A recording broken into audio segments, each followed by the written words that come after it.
Bonjour et bienvenue à ce live sur ma nouvelle page Wilfried et Kanga. Je vous souhaite une excellente année 2023 à tous. Je vous souhaite la bienvenue sur cette nouvelle page. Je suis heureux de la nouvelle aventure que nous allons commencer ensemble. Cette page est une plateforme que j'ai créée il y a environ 3 mois. Et comme j'ai coutume de le dire, je me réjouis du grand nombre d'abonnés qu'elle enregistre déjà parce que voilà, ce n'est pas toujours facile d'atteindre une telle audience en un temps aussi restreint quand on ne fait pas dans le divertissement en premier ressort. Donc, nous sommes réunis aujourd'hui pour parler du discours de Maurice Kamto, le discours de fin d'année du président national du mouvement pour la renaissance du Cameroun. C'est une vidéo que j'avais prévu de faire le 1er janvier en parallèle avec celle sur le discours totalement absurde et vide de Paul Biya. Mais je me suis dit qu'il convenait de couper le tout en deux parce que, voilà, ça permettait d'avoir une meilleure visibilité parce que il était impossible de traiter tout le sujet en utilisant, le temps pour les deux vidéos. Donc, la meilleure façon, la meilleure solution était justement de scinder les deux discours en deux, de parler d'abord de Paul Biya et de garder le meilleur pour la fin, c'est-à-dire maintenant le discours du président national du MRC et de faire le parallèle justement avec ce qu'a dit Paul Biya et de relever en quoi justement les analyses, les décryptages ou la vision globale de Paul Biya sur le Cameroun était d'une nullité affligeante. Alors le président du mouvement pour la renaissance du Cameroun s'est exprimé le 31 décembre 2022. Vous souhaitez ses meilleurs vœux pour l'année 2023. Et je ne sais pas pour vous, mais personnellement, j'ai beaucoup apprécié son discours. Pour moi, c'était un discours d'État, c'était un discours profond, c'était un discours lourd de sens, c'était un discours qui parle à chaque génération, c'était un discours qui parle à chaque Camerounais. Et pour ceux qui ne sont pas encore convaincus, évidemment, aujourd'hui, l'occasion nous est donnée d'en parler et de discuter pour que chacun puisse voir les raisons pour lesquelles nous avons choisi le MRC, que chacun puisse voir ce qui nous pousse à continuer de soutenir la Renaissance, pour que chacun puisse voir si le MRC est une secte, si le MRC est un circuit fermé, si le MRC est un univers où on envoûte, si le MRC est une entité tribale, ou si le MRC est justement le mouvement pour la Renaissance du Cameroun, c'est-à-dire une structure politique qui entend construire pour demain un Cameroun différent de celui dont on a hérité pendant 40 ans sous Paul Biya. Nous avons des raisons d'être derrière Maurice Kamto parce qu'il incarne actuellement le projet de la Renaissance et c'est ce projet-là qui nous parle. Et puisque la personne qui justement incarne ce projet, en tout cas puisque la personne qui est à la tête de ce projet incarne en même temps les idéaux de ce projet, évidemment, nous suivons le MRC. Donc, une fois encore, bienvenue à ce live streaming qui a commencé avec un léger décalage. Ce n'est pas grave, les uns et les autres pourront se connecter au fur et à mesure. La page étant encore relativement jeune, je vous invite justement à partager cette vidéo auprès de vos amis, auprès de votre entourage, auprès de vos abonnés, parce que ce que nous allons dire est d'une grande importance. Donc, voilà, la qualité est supérieure à la quantité. Je possède une page Wilfried et Kanga officielle d'environ 200 000 abonnés, mais que j'ai préféré mettre de côté, que je n'utiliserai plus, parce que j'entends opérer justement d'une façon nouvelle, avec plus de profondeur, avec plus de série, avec plus voilà, d'acuité dans les analyses nationales et internationales. Et c'est pour ça que voilà, en synonyme de cette nouvelle page que l'on tourne, nous ouvrons une nouvelle page également au sens propre. Et je vous invite encore à vous abonner à celle-ci, à inviter vos amis qui n'y sont pas encore abonnés de s'abonner. Et maintenant, voilà, avec les quelques personnes qui sont avec nous, on peut commencer justement à parler du discours du président du mouvement pour la renaissance du Cameroun. Ce qui m'a plu d'entrée de jeu, en tout cas, ce n'est qu'un détail, mais c'est plutôt amusant, c'est la durée du discours en lui-même. Je me suis amusé à faire des parallèles métaphysiques où je disais, ben voilà, le discours dure 33 minutes. C'est un peu comme s'il voulait nous rappeler l'année de naissance de Paul Biya, 1933. J'ai toujours dit que c'est la même année où Adolf Hitler a pris le pouvoir, c'était en janvier. Paul Biya viendra au monde quelques instants plus tard, quelques jours plus tard, le 13 février, 13.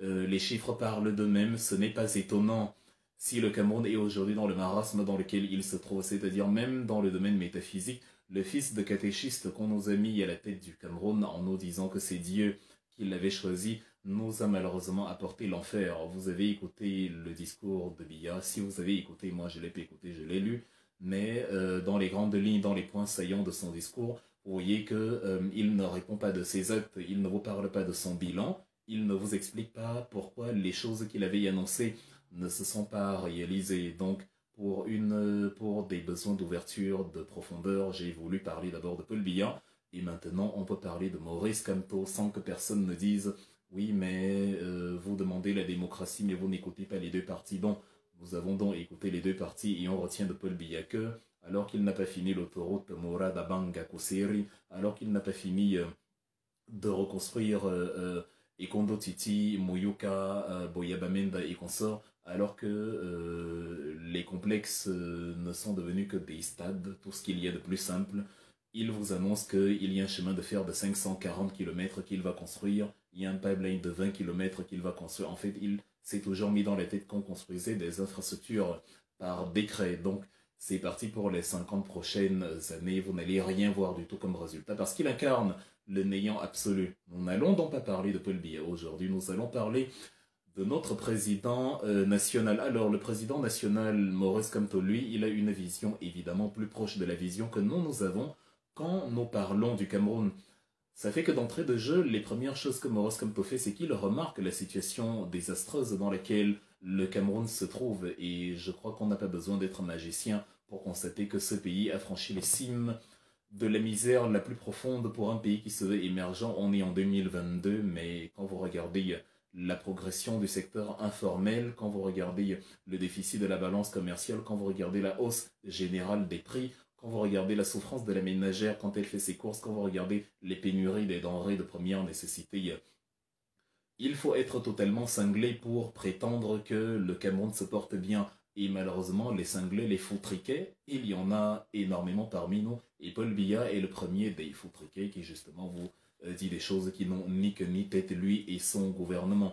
Donc Maurice Kamto, lui, dans sa lucidité, il nous parle justement de la problématique de la situation camerounaise sur tous les plans où le pays est justement les deux genoux à terre.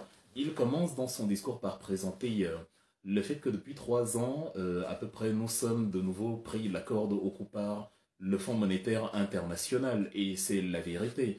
Je crois que ces derniers temps, on n'en a que trop parlé. Quand on a évoqué la problématique des fonds Covid, en parlant de Ferdinand Ngongo qui nous doit énormément d'argent sur sur le budget que le FMI avait envoyé il y a quelques mois, 185 milliards de francs CFA qui étaient alloués justement à l'achat du matériel pour protéger les concitoyens de la crise sanitaire et tout. On n'a pas vraiment vu les kits, les masques, on n'a pas vraiment vu la logistique que le gouvernement a déployée, mais 180 milliards ont disparu. Par la suite, le FMI a lancé justement une enquête où il a demandé au gouvernement de lui expliquer où sont partis les fonds. Et le gouvernement a toujours été incapable de lui fournir la réponse. Et non seulement le gouvernement ne fournit pas la réponse, mais vous voyez bien que les membres du gouvernement, les biaïstes, vous narguent. C'est-à-dire, ils se félicitent d'avoir détourné les fonds. Ils se félicitent du fait qu'ils restent impunis. L'impunité dans laquelle nous baignons, il y a quelqu'un qui vous dit depuis 40 ans qu'il va punir les coupables, mais on se rend compte que les seuls coupables qu'il punit sont ceux qui veulent s'attaquer à son pouvoir. Allez demander à Titus Sejo, allez demander à Michel Thierry Tangana, allez demander à Edgar Allan Dango, allez demander à tous ces gens-là si ils ont été enfermés pour détournement de fonds, ou alors parce qu'à un moment donné, on a ouï dire, a été dit qu'ils entrevoient de... voilà concurrencer Paul Biya sur le fauteuil suprême à la tête du Cameroun. Et donc, les Camerounais ayant, en tout cas le gouvernement camerounais ayant sublimé le vol, a créé un système où on est content de ne pas avoir été puni d'avoir volé, ou c'est bien d'avoir volé, ou quand le FMI vous réclame justement son dû, vous ne lui répondez pas et vous dites à ceux qui demandent justice, à ceux qui veulent la transparence, vous leur dites bon, à Chokangongoli, comme on dit au Cameroun, c'est-à-dire bien fait pour vous, vous ne perdez rien pour attendre, vous attendrez longtemps parce que le FMI ne va rien nous faire du tout. Donc le FMI nous a mis la corde au cou et Maurice Kamto, lucide comme il l'est, il déplore précisément cet état de fait-là. où il dit que bah, le Cameroun dans lequel nous vivons est un Cameroun qui nous rappelle le Cameroun des programmes d'ajustement structurel sur les 20 dernières années et même au-delà. Donc, il évoque dans cette situation-là où, en plus du fonds monétaire, en plus des 185 milliards que le Fonds monétaire international nous a octroyé, vous avez déjà dans ce qu'on appelle la facilitation de crédit rapide. C'est l'une des clauses du FMI, on appelle cela le FCR, la facilité de crédit rapide qui permet au FMI à un moment donné de débloquer certaines sommes pour des pays qui ont besoin d'assistance, pour des pays pauvres, qui se croient émergents, mais qui sont pauvres, qui se croient émergents. Et justement, en mai 2020, le Cameroun avait déjà bénéficié d'un décaissement de 226 milliards de francs CFA. C'est 226 milliards de francs CFA. Donc, on ne sait pas où c'est parti. Aujourd'hui encore, pour le Covid, vous avez 185 milliards de francs CFA. Et sans compter le Covid et le FCR, dont la facilité de crédit rapide, vous avez aussi l'une des clauses supplémentaires du FMI qui concerne justement les pays hors sujet comme le Cameroun et qu'on appelle le FEC, la facilité élargie de crédit, qui permet à ces pays d'avoir justement accès à certains crédits au sein du FMI. Mais Maurice Kamto n'est pas dans la naïveté dans laquelle ont été les dirigeants précédents ou dans laquelle nous a plongé un système de malfrats comme le système biaïste, de croire qu'on a des gens qui nous aident, de croire qu'on a des partenaires qui nous aiment et qui nous aident. Non. Allez lire les travaux de Joseph Stiglitz, un économiste européen qui justement a énormément travaillé sur l'impact des programmes d'ajustement structurel sur l'économie de nos pays. Et il va vous faire voir que les programmes d'ajustement structurel n'ont précisément jamais conduit à une quelconque indépendance, de nos pays d'Afrique. Et donc, si on si on plonge encore tête baissée dans les aides que nous octroie le FMI, évidemment, on va encore se retrouver plus que actuellement, on va encore se retrouver plus en profondeur dans un état d'asphyxie respiratoire. Parce que quand le FMI vous octroie une aide, vous avez une contrepartie. Vous avez, voilà, vous devez obéir à certaines injonctions. Vous perdez, à chaque fois que vous avez une aide supplémentaire des puissances occidentales ou alors des structures internationales, vous perdez une part de votre souveraineté. Parce que celui qui donne ne vous donne pas pour rien. C'est pour ça que, au début, en 1994, lorsque le FMI décide de venir à la rescousse du Cameroun, on pousse le Cameroun et d'ailleurs toute la région de la zone franc à la dévaluation du franc CFA. Quand je décortiquais la vidéo de Paul Biya, j'ai beaucoup parlé du franc CFA et dans l'analyse que fait Maurice Kamto justement, il évoque beaucoup justement les problèmes d'importation, d'exportation et j'expliquais les dangers du franc CFA en disant que en raison de la forte valeur du franc CFA, le franc CFA nous pousse à l'importation, donc à acheter. Nous exportons peu, dont nous vendons peu, vu que nous produisons peu, nous vendons la matière première et on est content de vendre la matière première. Sauf qu'à un moment donné, quand la matière première n'est pas trop demandée, c'est-à-dire nos matières habituelles, le cacao, le café, dont les cultures de rente, ou alors la matière brute, le pétrole, le gaz et tout, lorsque ces matières ne sont pas très demandées sur le marché international, entre autres en raison d'une crise ou en raison d'une problématique, ou alors lorsqu'il y a prolifération de cette matière première et que les prix baissent, et donc que nous n'avons pas assez de devises, donc de monnaie étrangère, pour soutenir le franc CFA perd sa valeur et dont on est forcé à la dévaluation.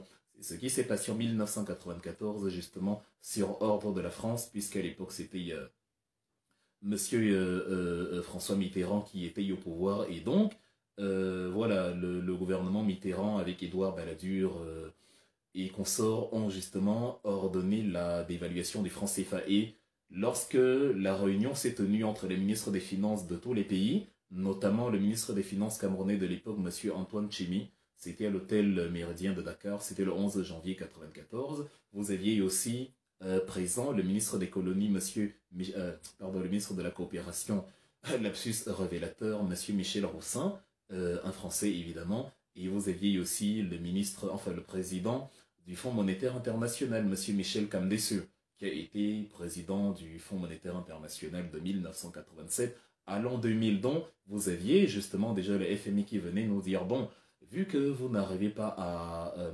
vu que vous n'avez pas assez de rentrée de devises, vu que vous avez besoin d'argent, vu que vous avez besoin de soutien, pour vous soutenir, vous devez vous serrer la ceinture, et justement, voici ce que nous on décide à votre place. Et on a donc appelé par téléphone les dirigeants africains, Paul Biya et toute sa clique, Blaise Compaoré, il y a des Maniasingbe, le père de Fort, Albert Bernard Bongo, alias Omar, le père de Ali, Denis Sassou Nguesso et tout ce tralala d'Afrique centrale. On les a appelés et on leur a dit breaking news, on va dévaluer le franc CFA. On ne leur a pas demandé leur avis, on n'a pas demandé à savoir s'ils étaient d'accord ou pas, on n'a pas demandé à voir ce qu'ils en pensaient. Ça fait donc à partir du moment où vous vous retrouvez dans la situation, enfin dans la situation d'il y a 20 ans évidemment, vous avez l'accord de que vous n'êtes pas indépendant. Et Maurice Kamto, en bon dirigeant, gouverner, c'est prévoir. Je suis convaincu qu'à la tête du Cameroun, Maurice Kamto aura la vision de porter le Cameroun très haut parce qu'il voit là où peuvent déboucher certaines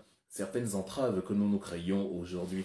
Il a donc exposé la problématique de la baisse des imports, enfin de la baisse des exportations du Cameroun, dont le café, la banane. Vous savez que le Cameroun est l'un des premiers producteurs, sinon le premier producteur africain de la banane. Mais justement, en raison des crises qu'il y a eu ces derniers temps et en raison de la faiblesse de l'absence de dynamisme dans l'économie camerounaise, même l'exportation de la banane a connu un grand recul, ce qui fait que les rentrées de devises que devait nous garantir la banane n'ont pas été celles que nous attendions.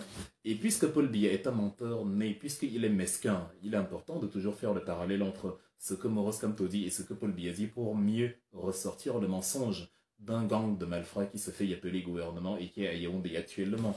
Puisque donc Paul Biya est un menteur, dans son discours du 31 décembre, lui, il vous fait comprendre que le Cameroun a beaucoup progressé puisque le Cameroun n'achète plus énormément à l'extérieur, c'est-à-dire que les importations du Cameroun ont baissé.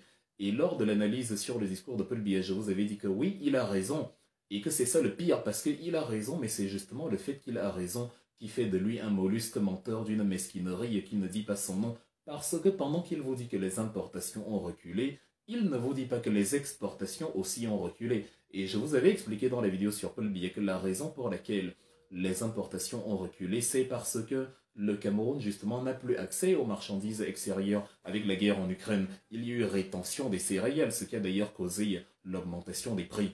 Nous achetons le blé pour fabriquer nos beignets, nos achoma et tout au Cameroun. Et le blé, parfois, il vient des pays occidentaux, la France, l'Allemagne et tout. Il vient aussi de l'Ukraine, de la Russie, qui sont les principaux pourvoyeurs de blé sur le marché européen, voire mondial. Et donc, en raison du blocus des ports par la Russie, en raison de tout ce qui s'est passé au niveau de la péninsule de Crimée, au niveau de la mer d'Azov, le passage sur la Méditerranée et qu'on sort, évidemment, il y a ces problématiques de rétention de marchandises qui fait que le blé n'a pas été acheminé comme d'habitude. Et au lieu de se réveiller et de profiter de la situation, en opérant par exemple comme la Russie qui est devenue le premier exportateur mondial de céréales en 2014 lorsqu'il y a eu un embargo sur les céréales suite à l'annexion de la Crimée et aux sanctions de l'Union européenne contre la Russie, plutôt que de faire la même chose, le Cameroun, lui, a décidé de continuer d'attendre, d'avoir faim, de voir ses prix augmenter. Le pain coûtait déjà une somme pas possible à se percer les yeux de la tête. Et donc, Paul Biya vous dit « Ah mais non, c'est une très bonne chose vu qu'on a importé très peu. » Il ne vous explique pas que en fait, on avait faim, on avait non seulement pas beaucoup d'argent parce qu'on n'a pas vendu grand-chose, mais on n'avait justement pas le moyen même d'acheter ce que les autres produisaient, vu que c'était bloqué. Il vous dit que bon, les importations ont diminué, mais Maurice Kamto met en exergue le fait que oui, importations ont diminué, mais exportations aussi, les exportations aussi ont diminué. Donc la banane, le café, ce qui fait que nous avons atteint un déficit commercial d'environ 1500 milliards de francs CFA. Là, voilà, Maurice Kamto a arrondi à 1400, mais on est près de 1470 milliards. Donc on est à près de 1500 milliards de francs CFA de déficit commercial. Ça signifie que de toute façon, le Cameroun continue d'importer plus qu'il n'exporte et donc la balance commerciale est déficitaire. Vous avez 10 beignets, mais vous achetez 20 pains. Évidemment, vous êtes perdant vu que vous avez acheté plus que vous n'avez vendu. Vous vous retrouvez donc endetté, vous vous retrouvez endetté terriblement. L'un des mécanismes encore du CFA que j'aime expliquer ces derniers temps parce que il y a des gens qui vont vous expliquer jour et nuit que le franc CFA n'est pas un problème et qu'on peut se développer avec. Oui, vous pouvez vous développer en sursis, sous respiration artificielle avec le franc CFA. Mais chaque pays qui a fondé une économie son économie sur le développement à long terme ne peut pas, justement, ne peut pas s'hasarder à fonctionner et à miser sur le franc CFA. pour faire fonctionner son économie parce que le franc CFA empêche justement les exportations. Dans l'une des raisons pour lesquelles le franc CFA, enfin l'une des raisons pour lesquelles le Cameroun n'a pas beaucoup exporté ces derniers temps, c'est parce qu'il est, enfin, n'exporte pas beaucoup de toute façon, c'est parce qu'il est sous assistance respiratoire, sous une monnaie qu'il ne contrôle pas. Parce que quand la monnaie est forte, vous ne produisez pas grand-chose. On aurait pu donc profiter de la crise du Covid, de la crise et de toutes les crises qu'il y a eu pour produire quelque chose dont le monde aurait eu besoin. Et pour vendre ce quelque chose à des prix que nous aurions décidé, on aurait peut-être, si on a été en situation de monopole, décidé d'augmenter considérablement la valeur du franc CFA pour vendre ces produits-là plus cher et acquérir le maximum de devises possible. Et on aurait pu, si on était en situation non pas de monopole mais de concurrence, vendre ces produits-là moins cher pour avoir des prix plus compétitifs que justement ce que fabriquent les autres. Mais évidemment, puisque nous n'avons pas la souveraineté sur notre monnaie, voilà, cette situation n'a pas été rendue possible et donc, n'ayant que très peu de choses à exporter, à partir du moment où ces choses que nous avons à exporter ne sont pas très demandées à travers le monde, nous nous retrouvons dans une situation voilà, de pénurie de devises et donc de déficit public, où la balance commerciale est terriblement déficitaire parce que nous vendons bien moins que nous n'achetions. Voilà donc la problématique parce que voilà, dans l'évaluation, dans ce que Maurice Kamto évoque par la suite quand il dit nous avons une dette publique à 44% du produit intérieur brut, il dit surtout le problème n'est pas la dette en elle-même, le problème c'est sa nature toxique, c'est-à-dire c'est quel type de dette que nous avons. Et j'aime bien, je vous ai dit, je suis convaincu que Maurice Kamto à la tête du Cameroun produirait de bons résultats parce que son analyse se base sur les considérations économiques réelles de notre quotidien avec une projection d'avenir. Parce qu'il anticipe sur le fait que quand il va dire que la dette est à 44%, il y a des gens qui vont se lever et dire que oui, mais les États-Unis sont endettés à 150%, la France est endettée à 98%, c'est vrai. Donc Maurice Kamto ajoute que le problème c'est la nature de la dette, elle est surtout toxique, c'est-à-dire ce n'est pas une dette comme celle que nous observons dans les pays industrialisés qui est injectée dans l'économie nationale et à partir de laquelle des retours peuvent être générés qui permettent non seulement de garantir l'emploi, mais aussi de fournir éventuellement une crédibilité par rapport aux dettes futures que ces pays vont contracter. Je prends donc un exemple d'un pays comme la France, que je viens d'évoquer, qui a 98% de déficit budgétaire. Évidemment, la France, je ne sais pas, le PIB de la France, il y a à peu près de 3000 milliards d'euros. Le PIB, la dette publique de la France est de 1200, enfin 2900 milliards de dollars ou d'euros. C'est plus ou moins la même chose. Ça fait qu'il n'y a pas de grand écart entre la dette publique et le déficit. Il y a près de 100%, mais ça ne pose pas vraiment de problème à la France et elle reste une grande puissance parce qu'en retour, à défaut de rembourser sa dette, elle garde sa crédibilité parce que son économie est soutenue. Vous avez par exemple les Américains qui ont décidé d'acheter les prochains TGV fabriqués par Alstom, une société française. Joe Biden a dit qu'il va investir 100 milliards sur le rail américain parce que les lignes à grande vitesse ne sont pas très développées aux États-Unis et donc Joe Biden a dit on va se mettre sur le rail, sur des trains qui vont à 300 km/h ou ce genre de choses. Ça n'existe pas aux États-Unis comme c'est le cas en Europe actuellement. Et donc, l'un des constructeurs phares en Europe, sinon le meilleur, avec l'allemand Siemens, c'est Alstom justement qui fabrique le matériel roulant et qui va justement voilà, le vendre aux Américains et la France va récupérer 100 milliards de dollars. C'est donc un pays comme la France peut s'endetter, mais justement l'argent est injecté dans l'économie pour justement permettre aux opérateurs économiques de créer la richesse et de générer de la valeur ajoutée. Ça fait que même si vous ne remboursez pas la dette parce que ce sont des pays éternellement endettés, là n'est pas le problème. De toute façon, sans la dette, il n'y a pas d'économie. On dit ce sont les crédits qui font les impôts et les dépôts et non les dépôts qui font les crédits. Donc la banque vous prête d'abord de l'argent. La banque vous prête d'abord de l'argent avant que vous ne déposiez cet argent dans la banque. C'est pas vous qui générez de l'argent de nulle part et déposiez à la banque, non. Quand on crée l'argent, on le donne à une banque commerciale et la banque vous le prête, vous l'opérateur économique. Maintenant, vous déposiez à la banque une partie de cet argent, avec l'autre partie, vous créez de la richesse et maintenant, à partir de la valeur ajoutée de la richesse que vous avez créée, vous remboursez le crédit que la banque vous a octroyé. Mais c'est d'abord le crédit qui a fait le dépôt et non le dépôt qui a fait le crédit.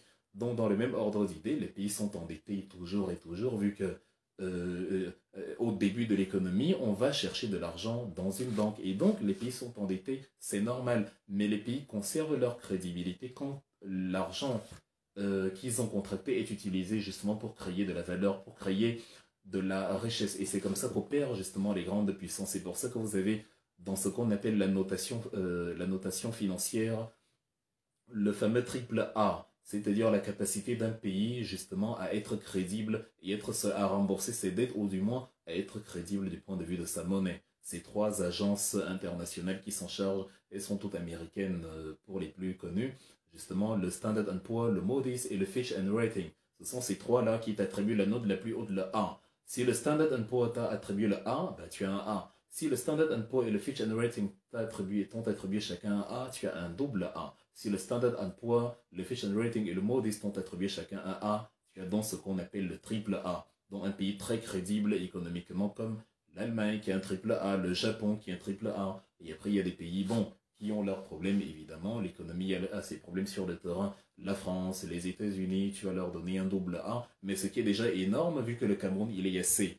Bon, à C-, il faut descendre. Vous êtes à C-, il faut déjà rêver à B, B-, B+, et maintenant rêver à A-, et maintenant rêver d'avoir un jour les triple A avec un Paul Biya. Nous sommes plutôt en train de nous acheminer vers le Z. Voilà donc l'excellente lecture que Maurice Kamto fait de la réalité camerounaise. Et voilà, il vous dit que non, c'est faux de penser que la situation va bien et que, voilà, que le Cameroun progresse vers l'émergence, ce type d'ineptie que Paul Biya raconte. Vous avez donc justement Maurice Kamto qui vous dit par la suite que vous pouvez constater vous-même ces évolutions sur le plan de la dégradation du tissu économique qu'il est en train de mentionner. Il dit que le SMIC, il évoque le SMIC qui vous touche, chers Camerounais, vous qui touchez le SMIC chaque matin, il dit voilà, le SMIC n'a pas augmenté au-delà des 37 000 francs CFA. Vous vous souvenez, le ministre du Travail et de l'intégration sociale ou sexuelle, Monsieur Grégoire Ouanaki, vous dit que c'est très bien que, enfin de la sécurité sociale ou sexuelle, bref, qui vous dit que c'est très bien d'évoluer avec 36 000 francs CFA, un argent qui cher au nettoyage du museau de son chien chaque matin. Il vous explique que vous pouvez vivre avec cet argent-là comme salaire minimum interprofessionnel garantit le SMIC. Pourtant, eux, ils croulent sous des millions, ils boivent le pétrole, ils boivent du Dom Pérignon, et ils sont incapables de vous expliquer quel est le salaire d'un ministre au Cameroun et comment ça se fait qu'un simple ministre peut s'acheter, peut s'octroyer, se fournir des villas comme ça avec des clôtures interminables. Ce n'est que de l'argent public. Donc, Maurice Kamto évoque le fait que le SMIC n'a pas augmenté au Cameroun. Il est justement, voilà, pour des pays à revenus comparables, il est d'une faiblesse inouïe, parce que même le minuscule Benin, le petit Benin de Patrice Talon, qui est devenu dictateur ces derniers temps, n'a quand même pas oublié de prendre soin de ses concitoyens. Il a augmenté le SMIC, qui était déjà plus élevé que le Cameroun. Le petit Benin avait déjà un SMIC plus élevé puisqu'il était à 40 000 francs. Le SMIC au Benin était à 31 000 francs en 2014. En 2014, il était revu à la hausse, il était à 40 000 francs. Ce qui signifie en d'autres termes que depuis 2014, donc avant même la guerre du Nozo, le SMIC au Benin était déjà supérieur au SMIC du Cameroun, de plus de 3 000 francs.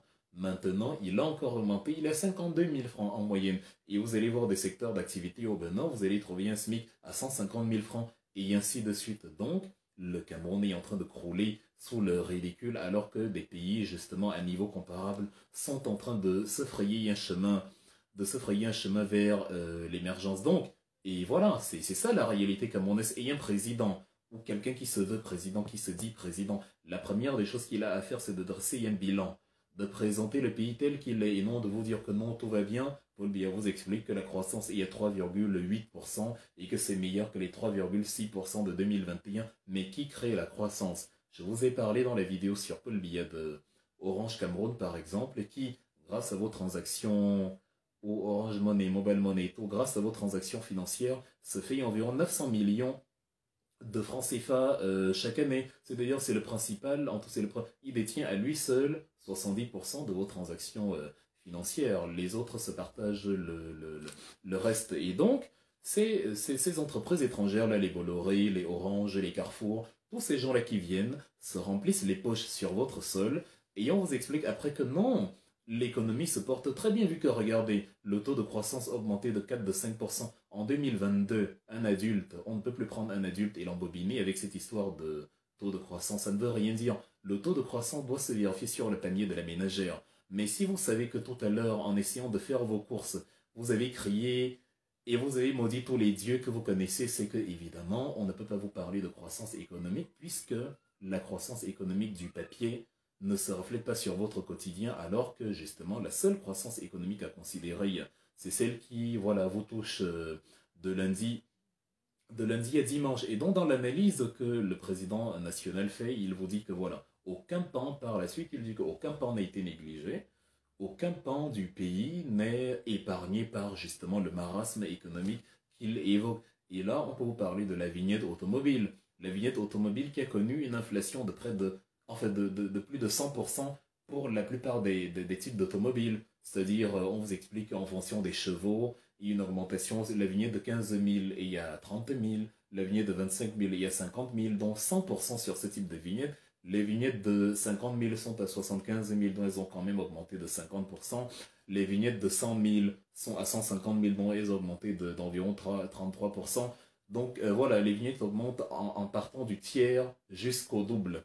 Les vignettes ont augmenté donc en moyenne de 100% pour un pays qui dit que tout va bien dans le meilleur des mondes et qui dit qu'il a su contenir l'inflation, votre président de la République. Celui que vous appelez le dormeur des taudis, le dormeur de Genève, vous explique que l'inflation se situe à un niveau beaucoup plus bas que sur la moyenne mondiale. Pourtant, l'inflation sur la vignette automobile, sur le pain, sur beaucoup de denrées de première nécessité, elle a littéralement explosé. Les produits, les viandes et les graisses ont connu des augmentations d'une moyenne de 9% à 15%, des choses comme ça. Mais on vous dit non, on fait une moyenne en calculant, en y ajoutant des produits dont vous vous foutez royalement et que vous ne consommez pas, et on divise par la totalité des produits répertoriés dans le fichier national, et on vous dit que non, ça va, l'inflation, elle n'a que coûté, elle n'a augmenté que de 3,5% ou ce genre d'ineptie pour embobiner les esprits faibles.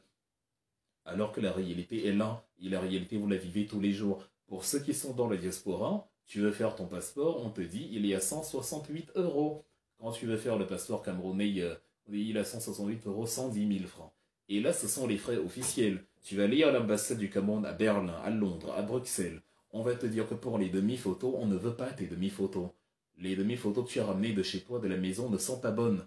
Il faut les vraies demi-photos de l'appareil là-bas à l'ambassade. Et le crétin qui va te faire la demi-photo à l'ambassade va utiliser un appareil totalement désuet. Tu vas lui demander, mais c'est pas possible. Donc si avec cet appareil-ci, que vous avez refusé mes demi-photos, que j'ai fait dans un véritable studio homologue et un studio avec de véritables structures et un découpage professionnel, si avec cet appareil-ci là, et ils vous demandent de payer en liquide, forcément, vu que ce n'est pas répertorié, donc ils vont empocher, ça devient un business, une économie parallèle.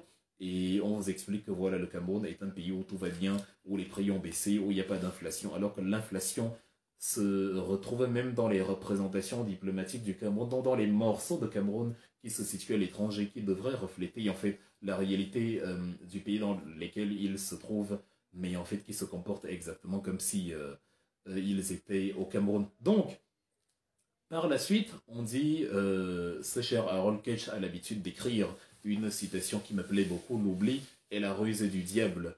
Dans la même lignée, Maurice Kamto, justement, revient sur la situation politique du Cameroun, où il dit que voilà, des citoyens, en fait, il revient, parce qu'il ne faut jamais oublier, vu que c'est la ruse du diable, il revient sur les sévices qu'ont subis les militants du mouvement pour la renaissance du Cameroun depuis 2020, qui ont été arrêtés arbitrairement, qui ont été amenés devant des tribunaux militaires et qui ont subi des procès expéditifs et totalement idiots, avec des gens qui étaient plus dans leur règlement de compte et la rancœur personnelle que dans une véritable prononciation des délits de justice. Je vous envoie lire le livre de Alexandre Solzhenitsyn, un écrivain russe qui a aussi passé beaucoup d'années en exil et qui a fait la prison, le goulag en Russie, qui a écrit donc en 1972 un livre qu'il a intitulé L'archipel du goulag. Le goulag, c'était justement les camps de concentration où on internait les opposants politiques en Union soviétique sous Joseph Staline, où il dit que là-bas, il valait mieux être un prisonnier, un bandit de grand chemin qu'être un prisonnier politique. parce que les prisonniers politiques étaient traités 2 fois plus durement que les prisonniers du droit commun. Ils étaient fouettés, torturés, assassinés, violés, agressés, brimés et tout, vilipendés, leur famille totalement déchiquetée et tout, parce que voilà, les opinions politiques ne cadraient pas avec ce que voulait le pouvoir. Aujourd'hui, au Cameroun, vous avez Atangnakuna qu'on a libéré, qui a volé quand même plus d'1 milliard de francs CFA. On a retrouvé d'ailleurs près de 2 milliards de francs CFA dans son coffre-fort. Mais vous avez Olivier Bibo Nissak, aucun d'entre vous qui m'écoutez actuellement, biaïste, MRCiste, ou je ne sais pas trop quoi confondu, personne ne pourrait dire pourquoi Bibo Nissak est écopé de 7 ans de prison aujourd'hui. Et personne ne pourrait dire pourquoi, d'autre part, Bibo Nissak occupe de 7 ans et Atangnakuna est libre ou Mbengue sirope le champagne dans une prison qui n'est même pas une prison puisqu'il se la coule douce là-bas à Kondengui. Donc Maurice Kamto revient sur ces pitreries politiques où on a ridiculisé, infantilisé la justice camerounaise avec des magistrats à qui l'exécutif donne des ordres. Pourtant, ils sont un pouvoir indépendant. Ils doivent dire le droit et non dire la force du chef parce que voilà, il est le poste qu'ils doivent conserver, où il y a la menace policière, la menace administrative ou que sais-je encore. Donc, Maurice Kamto revient dessus et il dit que voilà, on a arrêté, on a torturé, on a brimé des gens et il rappelle notamment un cas que vous avez peut-être oublié mais qu'il ne faut pas oublier. Le 7 avril 2022, la mort de Rodrigue Ndagueo dans les prisons de Niobel à Douala, arrêté depuis 2020 dans le cadre des marches pacifiques. Il y a sa femme, il y a sa famille à la maison, on l'arrête, on l'incarcère, on le met dans des prisons infestes où il n'y a aucune salubrité malgré la résurgence de l'épidémie de choléra. C'est-à-dire, au Cameroun, on pense que comme on vous a mis en prison, vous n'avez plus de droits. Pourtant, même les criminels, même les Salah Abdeslam, regardez dans les prisons européennes, l'un des acteurs des attentats du Bataclan de novembre 2015, Salah Abdeslam, il est dans des... En fait, quand vous le voyez, quand il comparait lors de son procès, il est bien habillé, bien nourri, au point où vous vous posez la question, mais est-ce que la punition est vraiment proportionnelle à son crime?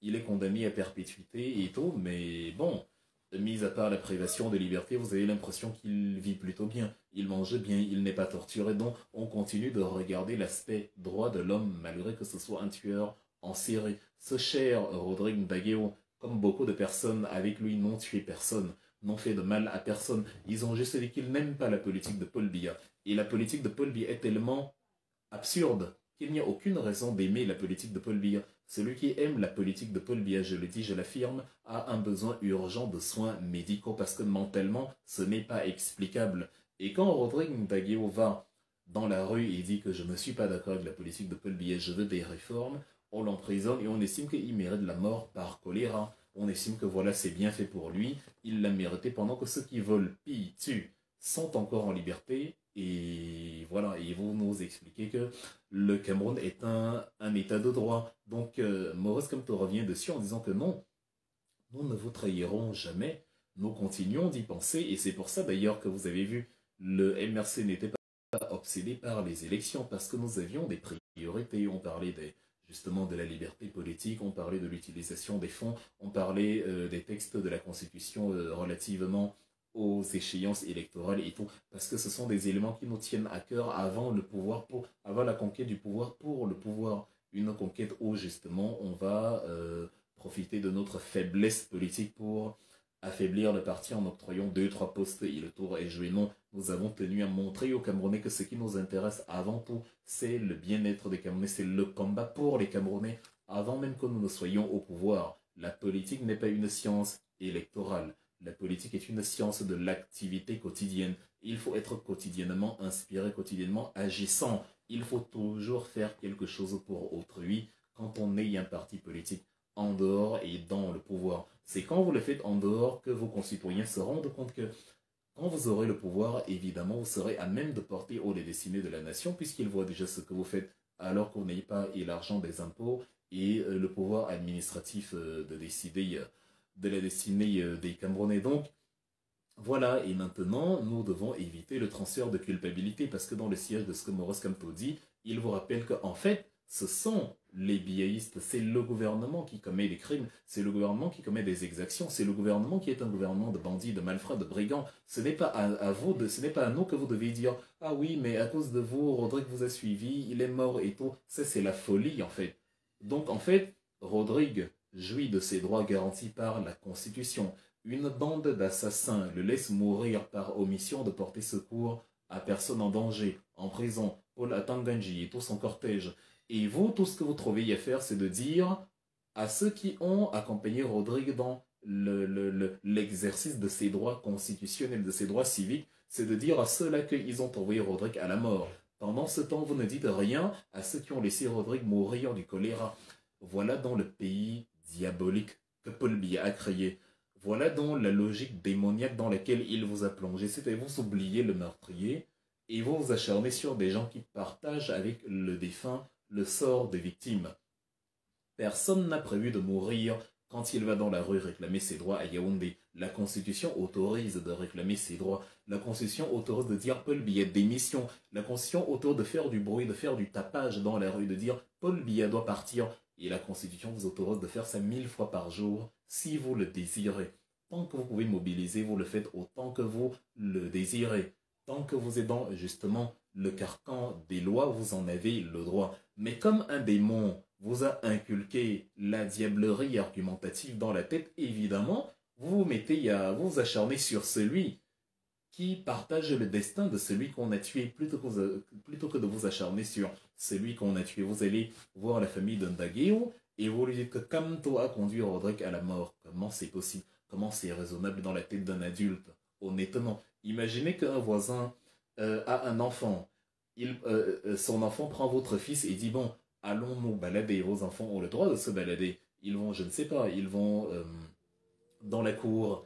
Et maintenant, ils tombent sur, je sais pas, un malfrat, un fumeur, un malfaiteur qui les agresse, qui les viole, qui les tue. Vous allez dire à votre voisin qu'il a envoyé votre fils à la mort, que son fils a envoyé votre fils à la mort. En fait, vous allez transférer la culpabilité comme ça dans une logique d'une absurdité. Et est-ce que si c'est votre enfant qui conduit l'enfant du voisin, vous allez accepter que le voisin vous dise que vous avez tué son enfant? Ben non, vous avez simplement laissé les enfants faire ce que la vie, le droit à la vie leur donne. Ils ont le droit de s'amuser, d'aller jouer dans la cour. Ils ne font de mal à personne en plein jour. Ce n'est pas parce que quelqu'un va les assassiner qu'il a raison de les assassiner. Le même cas de figure se passe avec Rodrigue Ndageo, et par la plus grande des sorcelleries, vous avez des Camerounais qui vous disent que Kamto a envoyé, le MRC a envoyé, Ndageo à la mort, envoyé Bibou Nissat en prison. Vous ne connaissez même pas la constitution du pays dans lequel vous résidez. Vous ne savez même pas que vous avez des droits civiques et politiques. Vous ne savez pas que vous avez la latitude de jouir de ces droits-là. Et que, justement, même la Charte africaine des droits de l'homme et des peuples et les conventions internationales des Nations Unies qui sont au-delà de la loi camerounaise, selon le principe des conventions internationales, vous ne savez pas qu'elles vous octroient ces droits-là. Vous êtes privé volontairement de droits, et c'est pour ça que vous ne savez pas ce qu'est la vie, et que vous approuvez les assassins, et que vous félicitez justement qu'ils aient assassiné des gens. Donc c'est dans ce sillage-là que par la suite, Maurice Kamto fait une sorte de condensé global où il dit que l'année 2022 est une année de plus dans le marasme dans lequel le Cameroun est plongé, le marasme politique, le marasme économique, parce que tout ça interconnecté. Il dit la cohésion nationale, notamment dans la région du Nozo, avec la guerre du Nozo, la cohésion nationale, l'économie et justement l'activité sociale est détruite dans ces régions. En fait, il précise que voilà, il vous fait comprendre que tous ces éléments sont liés, et j'en profite pour vous le préciser, parce que quand il y a la guerre, il n'y a pas d'économie, il n'y a pas d'activité. Les femmes qui vont aller au marché ne peuvent pas y aller parce qu'elles sont dans la brosse pour se cacher des crépitements de balles qui ont lieu en zone urbaine. Les hommes qui vont, je ne sais pas, au bureau, au champ, la CDC, il y avait ses principaux arcanes là-bas, qui était le premier employeur privé justement de la République après l'État qui est un employeur public. Justement, elle a été découpée en morceaux parce que, à cause de la guerre, il n'y a pas d'activité réelle, et donc les choses ne reprennent pas dans la guerre embrigade tout un pan de l'économie. Et vous avez quand même des gens qui vous disent que tout va bien dans le meilleur des mondes, on ose des gens qui ne mettront jamais les pieds là-bas. Votre Nkonkoma vous a dit que non, la situation est relativement sous contrôle. La meilleure façon de vérifier que la situation est sous contrôle, c'est qu'il aille là-bas. C'est qu'il aille là-bas. C'est qu'il aille là-bas. Qu'il aille à Baminda, qu'il aille à Mouyuka, qu'il aille à Batibo, qu'il aille dans le Libialem, qu'il aille à Ikondotiti, qu'il aille justement dans ces régions-là où les gens vous expliquent que c'est invivable ici, ou quand il y a un policier qui va là-bas, il supplie sa famille que s'il vous plaît, mutez-moi d'ici. Enfin, trouver un moyen pour qu'on m'enlève d'ici et tout, parce que je ne peux pas y rester. Quand vous envoyez un Joseph Marin Botozé là-bas, il vous dit que non, il n'a pas envie d'y aller. Pourtant, lui-même vous a expliqué en amont que tout allait bien dans le septentrion. Donc non, non et non, bien sûr que non. Ça fait donc que la réalité, la réalité est différente de ce que Paul Biya nous décrit. Et comme au MRC avec Maurice Kamto, on préfère épouser la réalité des choses, le président national vous fait comprendre donc il est important justement que toutes ces affaires prennent fin parce que 2022 qui vient de s'achever n'a été qu'une année supplémentaire dans le marasme sociopolitique du Cameroun.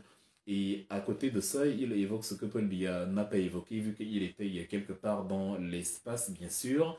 Il dit que même en zone urbaine dans la région francophone, où tout semble aller bien, où tout devrait y aller bien, il y a une insécurité. Il y a une insécurité qui est induite par la précarité. Et justement, c'est un cycle, c'est un cercle vicieux.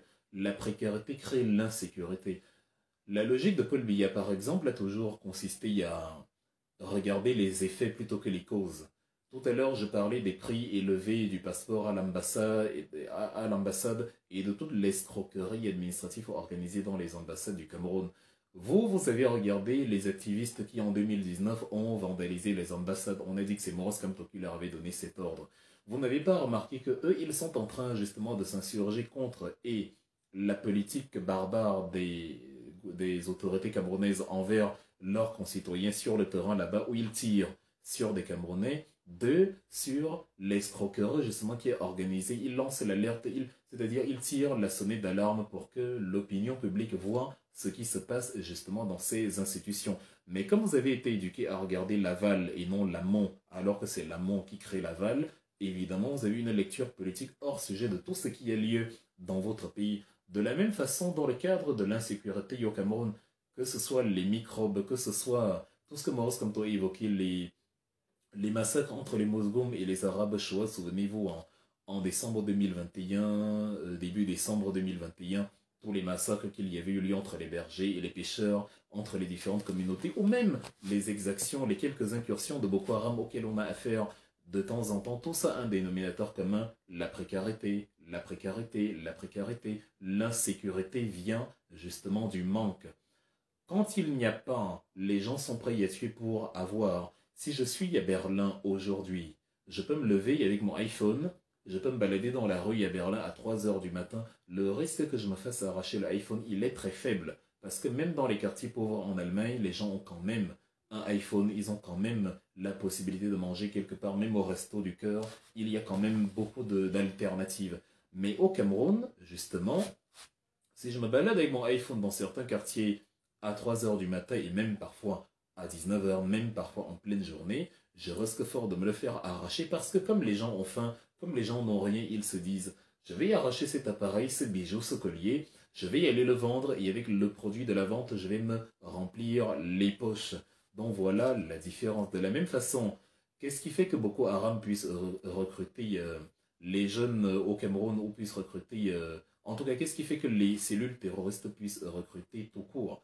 Il n'y a rien de nouveau sous le soleil, tout ça obéit à la même structure, c'est-à-dire la précarité. À partir du moment où une cellule terroriste arrive dans un village et voit des enfants qui n'ont rien, ils sont prêts justement à être enrôlés, quelle que soit la somme qu'on leur présente. Vous allez voir des milieux où l'enfant va vous dire, bon, on nous a donné des bonbons, on nous a donné, voilà, on nous a donné des chewing-gums, on nous a donné un paquet de biscuits, on nous a donné 200 francs, on nous a donné 1000 francs, des choses comme ça, parce que, voilà, on surfe sur la misère pour les enrôler dans ces structures barbares. Et donc, pour vaincre dans l'insécurité, il ne s'agit pas de faire comme Biya et de dire que les microbes sont les plus méchants de la Terre, il s'agit simplement de dire qu'il faut attaquer le mal à la racine. Il s'agit d'aller creuser là où, justement, l'insécurité prend ses origines et à partir de là, on va résoudre le problème. Si c'est la misère, on crée des pôles économiques qui, justement, endiguent la misère et justement, comme tout est lié, il faut produire créer la richesse. Et comme il faut produire et créer la richesse, il faut avoir une monnaie et donc une économie autonome. Et pour avoir une monnaie et une économie autonome, il faut lutter contre l'assujettissement et l'esclavage monétaire dans lequel nous nous trouvons aujourd'hui. Des gens vous disent que non, le franc CFA n'est pas un problème, mais ce sont les mêmes gens qui vous disent, ah oui, il y a des agressions à Yaoundé, il y a voilà de l'insécurité et tout, mais ça vient d'où? Ça vient de la misère, et l'une des causes de la misère, c'est l'échafaudage monétaire, l'enchevêtrement monétaire qui fait que nous sommes liés à des entités au-dessus de nous qui ne nous laissent pas définir, et avec même des dirigeants qui ne veulent même pas qu'on les laisse définir parce qu'ils sont incapables d'une gestion autonome. C'est pour ça d'ailleurs qu'on veut les remplacer. Alors Maurice Kamto, justement, énumère tout ça et vous dit que ce n'est pas une question de méchanceté, c'est une question de précarité. Gardez à l'esprit, ce sera toujours une question de précarité. Ensuite, il mentionne autre chose, outre les affrontements entre les communautés. Il mentionne des affaires de viol dont sont victimes les femmes. Je me souviens de Thomas Sankara qui faisait savoir qu'une société une société qui méprise ses femmes, justement, ne peut pas aller loin. Je vais d'ailleurs publier, je vous l'annonce comme ça dans la foulée, mais je ferai une annonce solennelle dessus. Je vais publier un livre en 2023, une sorte de roman social qui traitera de la violence faite aux femmes, parce que nous devons suivre les voies de Sankara. Le livre, déjà, il a d'ailleurs été déjà écrit de toute façon. Il est complètement terminé, je l'ai écrit en 2022. Donc, voilà. Et il sera publié, il est très intéressant, vous verrez. Et donc, dans le siège de Sankara, Maurice Kamto dit que non, on est dans une société où il y a des viols, de la pédophilie, des choses qui ne sont pas punies. Vous avez un certain Maker Wafo qui avait violé sa propre fille, des choses mais d'un dégoût qui ne dit pas son nom. Vous avez un certain Capello qui est soupçonné par plusieurs enfants d'avoir commis des abus sexuels sur leur personne et qui court toujours comme si rien ne s'était passé. On n'essaie même pas d'évaluer et d'établir au moins un semblant de procès pour déterminer si les accusations qui sont faites en son encontre sont réellement fondées. À partir du moment où plusieurs personnes, et qui plus est, des gens qui ne se connaissent pas dressent le même témoignage sur une personne, ça signifie qu'il y a du vrai dedans. Mais au lieu de ça, au lieu de commencer justement à analyser justement les tenants et les aboutissants de l'affaire, il continue de courir, comme Martin Camus-Mimbe avait couru pendant quelques temps, en vous montrant qu'il est le seigneur de l'univers. Donc, non, on ne veut pas d'un pays comme ça. Et nous avons justement en Maurice Kamto, en le MRC, nous avons une structure politique qui fait ce que le gouvernement en place devrait faire, mais ne fait pas. C'est-à-dire penser aux Camerounais, penser au réel des Camerounais, à ceux qui arrivent aux Camerounais. Biavuzedi Kangongo, Atanganji, Manaouda Malachi, Madeleine Chuente et tout ça iraient en prison, mais aucun d'eux n'est en prison. Je cite leur nom parce qu'il a dit que les voleurs, les corrupteurs iront en prison. Mais Atanganji nous a volé l'argent du Covid, du SCSI. Ceux qui disent que où est l'audit de Maurice Kamto, demandez aussi. Quand vous demandez l'audit, demandez aussi à Atanganji, parce qu'il a près de 20 millions de francs CFA qu'il a totalement bloqué à Freeland First Bank et qu'il doit nous rembourser dans le cadre de l'opération Survey Cameroun Survival Initiative. Et nous n'avons toujours pas retrouvé la trace de ces fonds. Demandez à Madeleine Chente où est passé la Cameroun Silicon Valley, 12 milliards de francs CFA, c'est allé où? Demandez à tout ce monde-là où sont passés la Sotramas, comme pourquoi la Semerie ne produit pas assez de riz, voilà, pourquoi la Sonara n'est pas réhabilitée, pourquoi le tourbillon des Douala n'est pas fini, pourquoi les stades ont coûté 3000 milliards, et ainsi de suite. Demandez-leur tout ça. La Paul Biya dit qu'ils iraient en prison, mais ils n'y vont pas. Et justement, le Cameroun, c'est un pays de l'impunité. On nous explique que cela ne pose aucun problème. Capello ne pose aucun problème. Vous c'est Capedo, Caspermo, vous le savez, mais Olivier Bibo-Nissak, Alain Foguet et Rodrigue Ndagueo sont le plus grand danger du Cameroun et eux, ils doivent aller en prison et mourir même s'il le faut. Parce que sans eux, pas de détournement, pas d'assassinat, pas de microbes, pas de Boko Haram, pas de guerre au Nozo. C'est Bibo-Nissak qui a causé la crise anglophone. Voilà donc le pays malade dont parlait Jean-Marc. Et là, voilà le pays totalement, mais perverti, pollué, dont nous allons hériter parce qu'un individu obsédé par sa quête de pouvoir n'aura pas su diriger avec les moyens énormes et totalement splendides qu'Amado Idjo lui avait légués en 82 et qui aurait permis au Cameroun de tutoyer aujourd'hui la Chine, Singapour, Taïwan, la Corée du Sud, Hong Kong ou encore le Vietnam. Donc, voilà. Mais on a un président qui pense justement au Maurice Kamto, qui pense justement aux Camerounais. Il a, entre autres, évoqué la tragédie survenue en mai dernier, en mai 2022, à Bibé, non le de Nangé Boko, c'est dans la Haute-Sanaga, dans la région du centre, et qui avait coûté la mort à une dizaine de personnes. C'était un avion qui appartenait à la Cameroon Oil Transportation Company, la COTCO.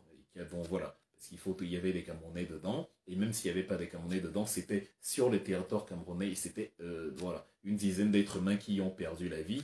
Il est important de leur rendre hommage. Paul Biya, lui, il a rendu hommage à Pelé, le Brésilien.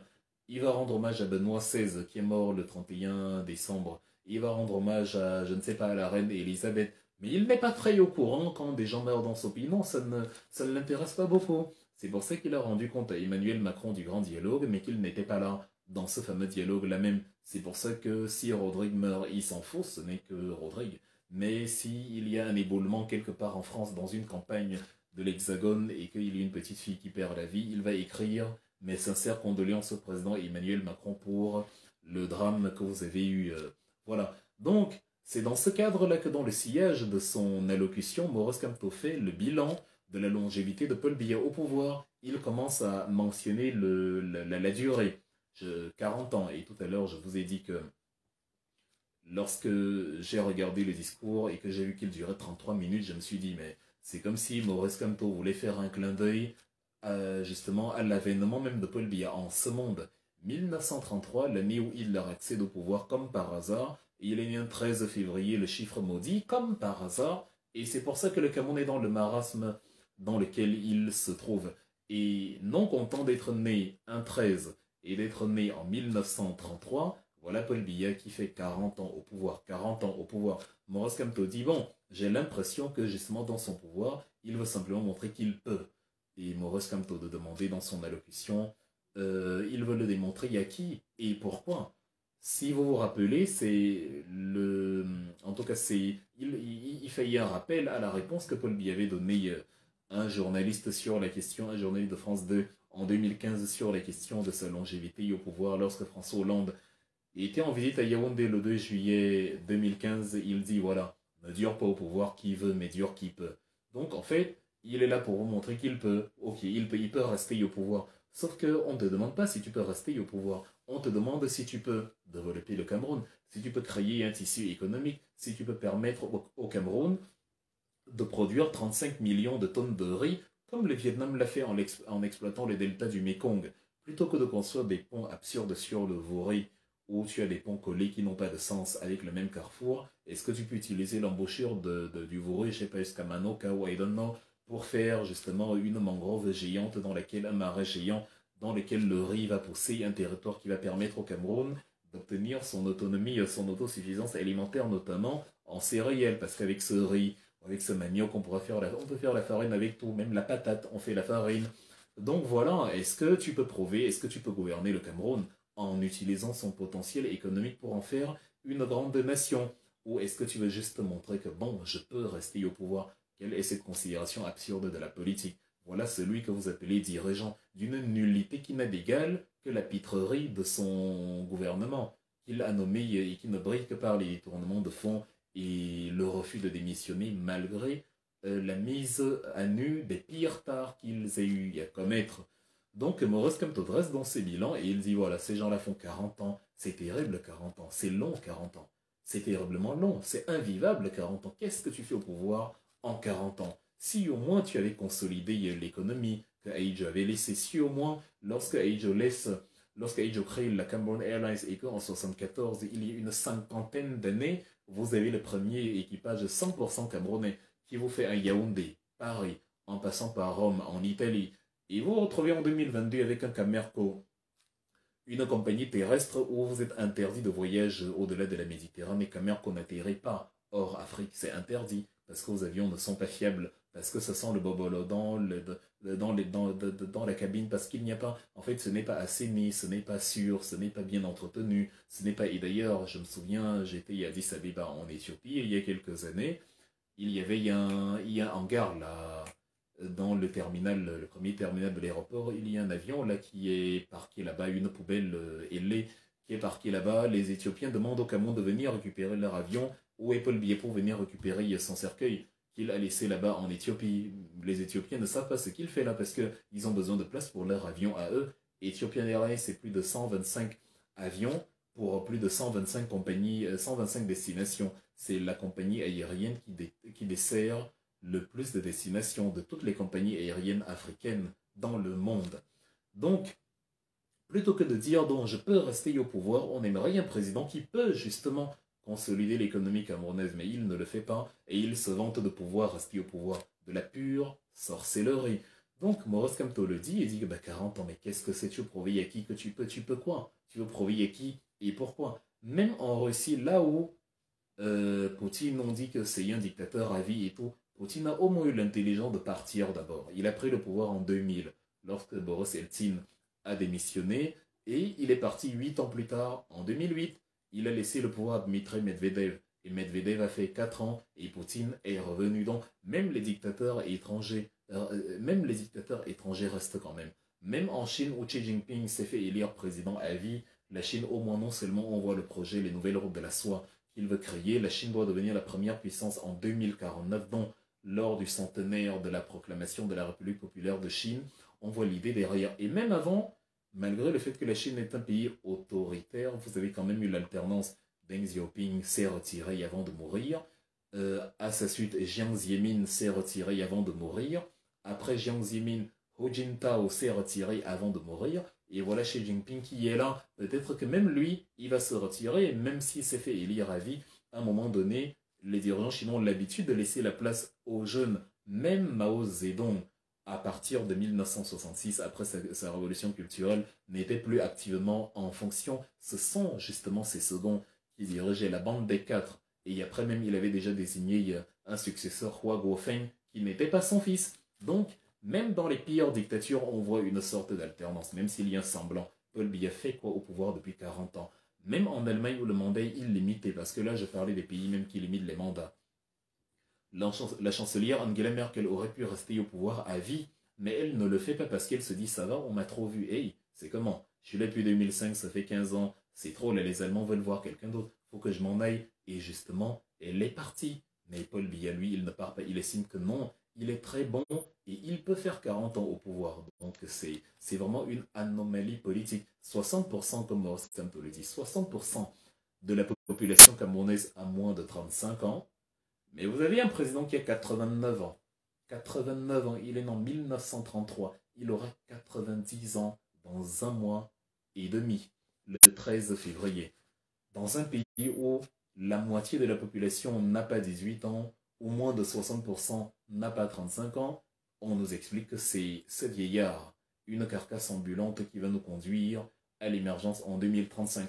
La meilleure façon de respecter Paul Biya, c'est de lui dire grand-père, repose-toi avant Vomeka, assieds-toi sur la véranda sur ton fauteuil, on te sert le matango, on te met une pipe sur le coin de la bouche, tu jettes les graines aux poules qui passent et tout. C'est comme ça qu'un vieux doit vivre chez nous. Tes petits-enfants sont autour de toi, ils jouent, ils te taquinent, Voilà le bonheur d'un papy. Qu'est-ce que tu fais? Yaoundé a parlé des grands sujets sur la défense, sur l'économie, sur qu'est-ce que tu y comprends. Ensuite, tu vas aller demander à Washington pourquoi tu es en vedette. Voilà la bêtise dans laquelle nous nous trouvons.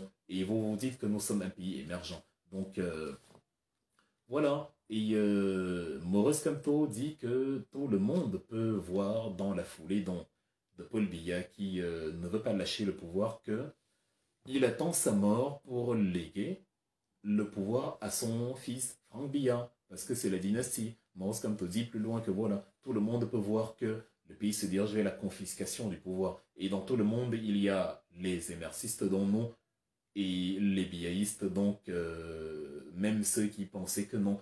Quand on a commencé à parler de cette histoire de gré à gré, c'était avant que Franck Biya ne pointe le bout de son nez. Vous nous preniez pour des crétins.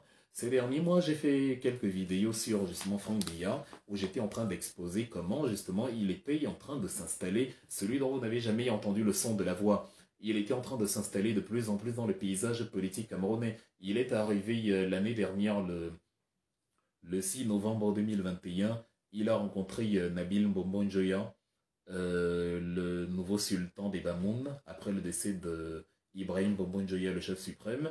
Il a rencontré récemment le lamido de Raï Boba, il a rencontré le lamido de Marwa. En fait, il y a une légende tenace au Cameroun qui dit que pour accéder au pouvoir, il faut rencontrer les lamidos. Bon, Franck Biya, il ne se cache même plus. Il est allé avec la tunique chez les Lamido, il avait la tunique du RDPC sur les épaules. Donc il vous montre qu'il est devenu un acteur politique.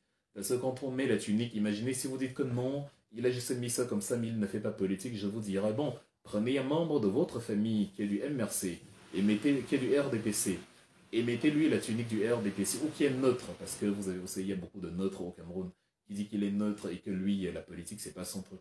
Mettez-lui la tunique du MRC sur le corps, il va vous dire, ah non, moi je ne fais pas politique, je ne veux pas. En gros, arborer dans l'écharpe d'un parti, c'est faire politique. Il faut être cohérent à un moment donné. Et donc, comme il aborde justement la tunique du RDPC, en tout cas les écharpes à l'effigie du RDPC, bon, c'est un politicien. Il ne va pas créer un nouveau parti. Le mouvement des franquistes permettait simplement de tâter le terrain. Maintenant, il a vu que, ah tiens, on peut soutenir, ou du moins, les Camerounais, voilà, un aperçu, les Camerounais, coucou, je suis là. On a financé énormément de gens pour créer ces petits groupes de franquistes. Et tout que vous avez vu se déployer jusqu'à pouvoir accrocher des pancartes en plein Yaoundé sans qu'ils ne soient inquiétés. Vous demandez comment tu peux accrocher une pancarte aussi haut en plein centre-ville. Forcément, c'est que tu es de mèche avec les autorités administratives. Mais maintenant, c'est fini. Le mouvement des franquistes est fini. C'est un biaïste notoire qui veut présider aux destinées de la nation sous Paul Biya. Sauf que Franck Biya n'a pas de programme politique. C'est-à-dire, il est vide. Il n'a rien présenté au Camerounais. Il agit en tant que fils de. Non, même voir les programmes politiques. C'est un Camerounais, supposons, parce qu'on sait qu'ils ont tous un double passeport. Supposons qu'il est Camerounais, même si on sait qu'il viole la loi sur la double nationalité, il est donc Camerounais, il peut présider aux destinées du Cameroun. Ok, dans ce cas qu'il présente le projet, qu'il ne marche pas sur, qu'il n'y ait pas d'abus de pouvoir, qu'il n'y ait pas de prévarication de fonction, qu'il n'y ait pas d'instrumentalisation d'une fonction publique à des fins privées, voilà. Que Paul Biya n'use pas de sa fonction pour permettre à son fils, non, non, non, ça c'est association de malfaiteurs faux et usage de faux, c'est-à-dire tu es le président et comme tu es le président, ton fils qui n'a jamais rien prouvé nulle part du point de vue régalien, qui n'a même pas pu défendre un jour une idée politique de manière à ce qu'on écoute. Parce que tu peux venir de nulle part et être président, oui, mais il faut se présenter. Même Zelensky, le comédien, s'est présenté, il a fait campagne. Même s'il n'a pas fait de longs débats, il en a fait quelques-uns. Il s'est présenté, il a eu un modèle, un style, on l'a vu. Il n'a pas été caché sous l'égide de sa maman ou de son papa comme Franck Biya le fait pour ressortir à la mort du père et dire « Hey, je suis le nouveau président et on va vous parler d'appel du peuple ». Maurice Kamto dit qu'il faut éviter ça, il faut éviter cela, c'est ça la succession du gré à gré, c'est ça la dynastie politique que vous voulez créer dans une république, ce n'est pas tenable. C'est pour ça que Maurice Kamto met donc en garde Paul Biya et sa bande contre ces manœuvres parce que ça peut déboucher sur des choses que plus personne ne contrôle. On ne veut pas que ce qui s'est passé ailleurs se reproduise au Cameroun.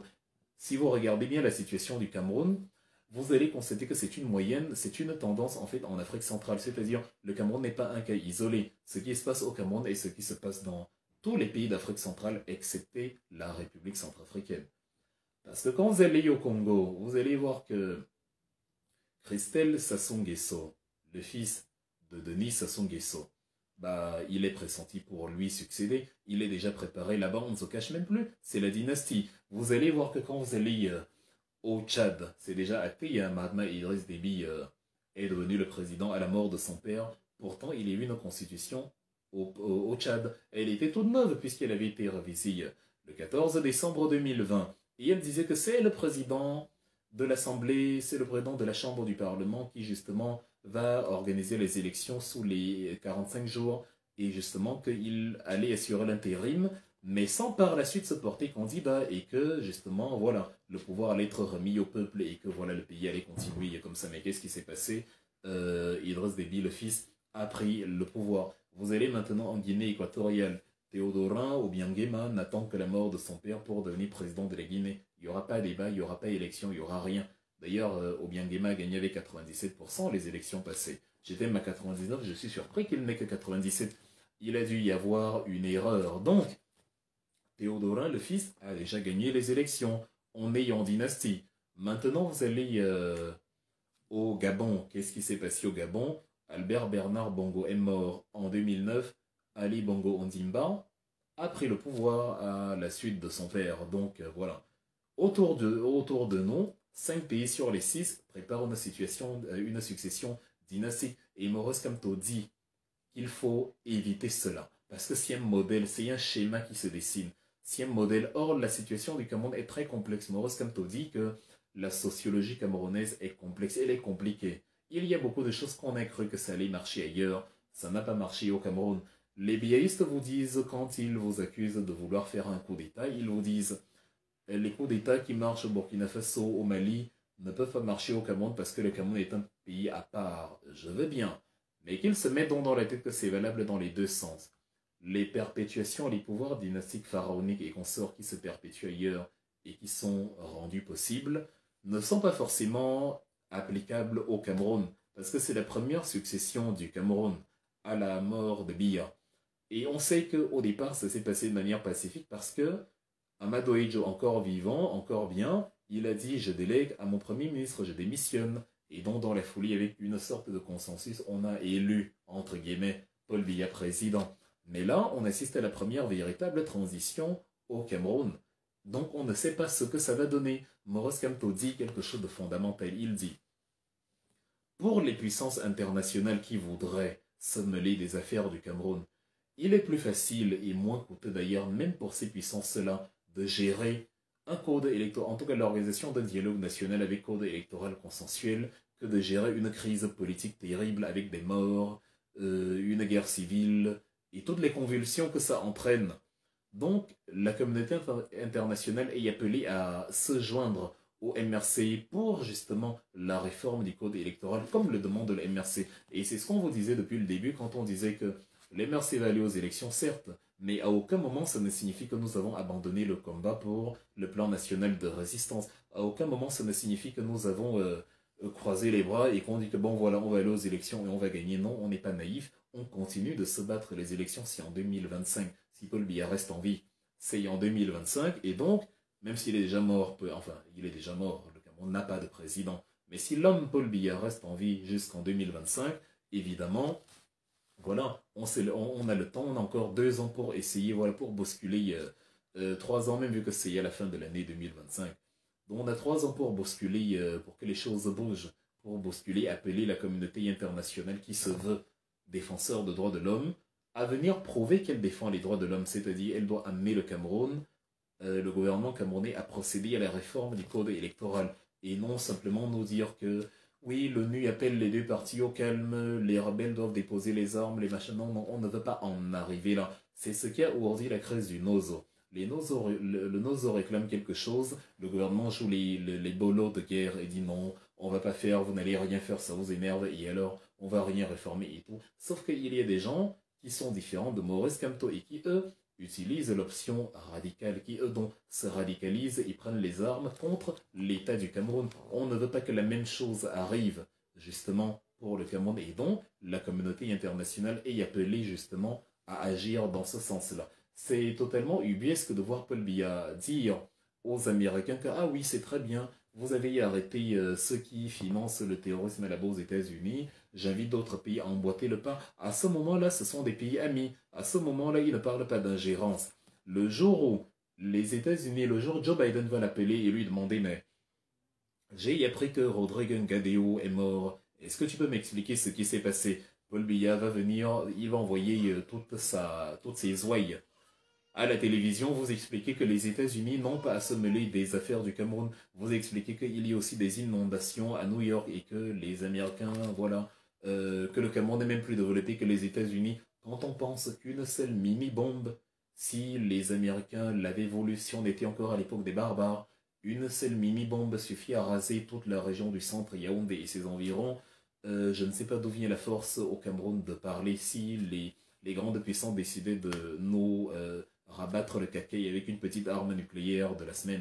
Donc, lorsque c'est pour vous aider, ce sont de bons pays, ce sont des amis. Lorsqu'ils dénoncent vos torts, vos erreurs, ah non, ils ne doivent pas s'ingérer. Lorsqu'il faut rendre compte à Emmanuel Macron du grand dialogue national, la France est un pays frère, la France est un pays ami, mais lorsque nous rencontrons le même Emmanuel Macron et que nous lui disons que mais pourquoi tu soutiens les dictateurs, on nous explique que nous demandons de l'aide à Emmanuel Macron, donc non.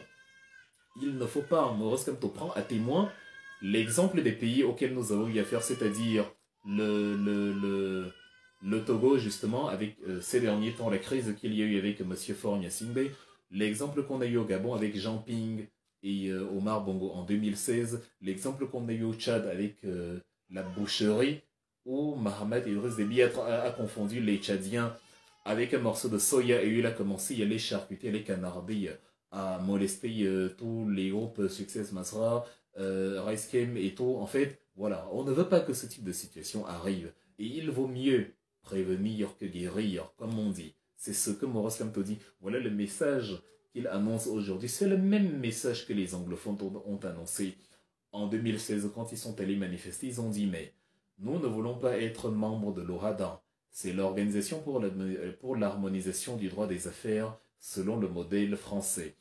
Nous sommes anglophones, on a un autre son de cloche et on veut rester dans ce son de cloche. La pitié, laissez-nous dedans. On a dit, taisez-vous, on va vous tabasser. Et parmi ces gens, beaucoup se sont radicalisés et ont pris les armes. Les merci à vous prenez le changement dans la paix. Vous aurez des gens qui, parce que les élections auraient été frauduleusement arrangées pour permettre à Frambilla d'accéder au pouvoir, vous aurez des gens qui ne vont pas accepter ça et qui vont donc justement prendre les armes contre l'État du Cameroun et ça va encore plus déstabiliser la République. On va les appeler déstabilisateurs alors que justement en amont on pouvait prévoir et anticiper ce type de situation en réformant déjà dès la base le code électoral. Donc voilà, et Maurice Kamto n'a pas caché quand il dit tout peut basculer. Ce n'est pas lui qui va faire basculer, il fait une lecture objective des événements en disant que tout peut partir en sucette. Il faut empêcher que cela arrive. Donc voilà. Et c'est pour ça donc il vous a dit, il a rappelé le 8 octobre, enfin dans le discours, il a rappelé la nécessité d'aller aux élections qu'il a d'ailleurs réitéré le 8 octobre lors du meeting de Douala. Il a dit que l'effervescence, en tout cas la joie que vous avez manifestée en tant que peuple suite à l'annonce du MRC de participer aux élections et le fait que vous n'avez pas lâché le MRC malgré le fait qu'il n'était pas allé aux élections législatives et municipales de 2020, bah, ça montre que vous avez compris pourquoi le MRC a pris certaines décisions. La politique est un paradigme dynamique. La politique n'est pas une sociologie figée. La politique, c'est la capacité de s'adapter à la météo actuelle. Lorsque la météo vous recommande de ne pas aller aux élections, n'y allez pas. Maintenant, à la suite de ça, après y avoir prouvé que vous pouvez renoncer à des élections, vous organisez les prochaines élections en vous arrangeant à créer un cadre différent. C'est pour ça que nous travaillons déjà au MRC à créer un cadre électoral différent. C'est pour ça donc que vous voyez ces appels à la communauté internationale. Vous pouvez constater que nous mettons la communauté internationale devant ses démons, devant ses contradictions en disant, vous avez l'habitude, cher ONU, cher OMS, cher FMI, cher ONG, à venir constater les dégâts. Nous vous parlons maintenant avant que les dégâts n'arrivent. Venez nous aider, pousser à la réforme du code électoral, à la réforme consensuelle, pour que de vraies élections puissent se tenir. Ça fait que nous pourrons aller aux élections sereinement. Vu que si on n'est pas allé aux élections en 2018, c'est parce que quand on voulait légaliser nos documents, le sous-préfet n'était pas là. Parfois, on nous empêchait d'entrer dans le bureau. Parfois, on avait même les documents, on voulait battre campagne, on nous empêchait d'accéder à une ville. Ce genre de choses nous a poussé à ne pas y aller parce que nous n'étions pas prêts à prendre le pouvoir à tout prix. Et à prendre, mais quel pouvoir? Le pouvoir législatif que nous n'aurions de toute façon pas eu. Car en nous empêchant d'aller battre campagne dans certaines entités du pouvoir, de la République, le pouvoir nous empêchait justement d'étendre notre sphère d'influence dans le Parlement. Ils avaient déjà organisé un quota de députés limité pour nous et ils ne voulaient pas que si nous éduquons d'autres Camerounais, ces Camerounais peuvent choisir d'autres personnes et nous nous retrouvons avec une certaine majorité à l'Assemblée qui peut nous faire réellement bouger les lignes et non les députés décoratifs que nous avons aujourd'hui à l'Assemblée actuellement, parmi lesquels vous voyez d'ailleurs certains constater la vacance du pouvoir comme s'il fallait attendre 2023 pour se rendre compte que Paul Biya est mort depuis plusieurs années et que le Cameroun n'a pas de président. Donc, Maurice Kamto dit, donc voilà, le MRC va aller aux élections, comme je vous l'ai rappelé en octobre 2022, à Douala, le 8 octobre, et justement le MRC est content, justement, du fait que l'engouement est resté, du fait que la population ne nous a pas lâchés, du fait que vous continuez justement à croire en nous, parce que vous avez compris pourquoi on n'y est pas allé. Les échéances à venir, en tout cas les changements qui doivent être opérés au Cameroun sous l'égide du MRC entendent se faire dans la paix, évidemment. C'est vrai qu'il y a des gens belliqueux, c'est vrai qu'il y a des gens qui veulent en découdre actuellement avec Paul Biya parce qu'ils se disent que bon, il a trop duré et que c'est et que c'est inefficace. Le changement dans la paix, ça ne marche pas contre les dictatures. Moi, je fais le distinguo entre le travail des activistes et le travail d'un parti politique. Les actions des activistes, tant qu'elles ne mettent pas à mal la vie humaine, je ne les soutiens pas, mais je ne les condamne pas, car je les comprends, car c'est ça l'activisme. L'activisme, c'est l'art du sabotage. Il faut détruire du mobilier, incendier ceci, faire ceci pour se faire entendre. C'est le couloir de l'activisme. Martin Luther King l'a fait, Malcolm X l'a fait, même Nelson Mandela, que vous adulez, l'a fait. Et encore Nelson Mandela, il a même tué des gens. Mahatma Gandhi l'a fait et consort, qui est pourtant l'apôtre de la non-violence.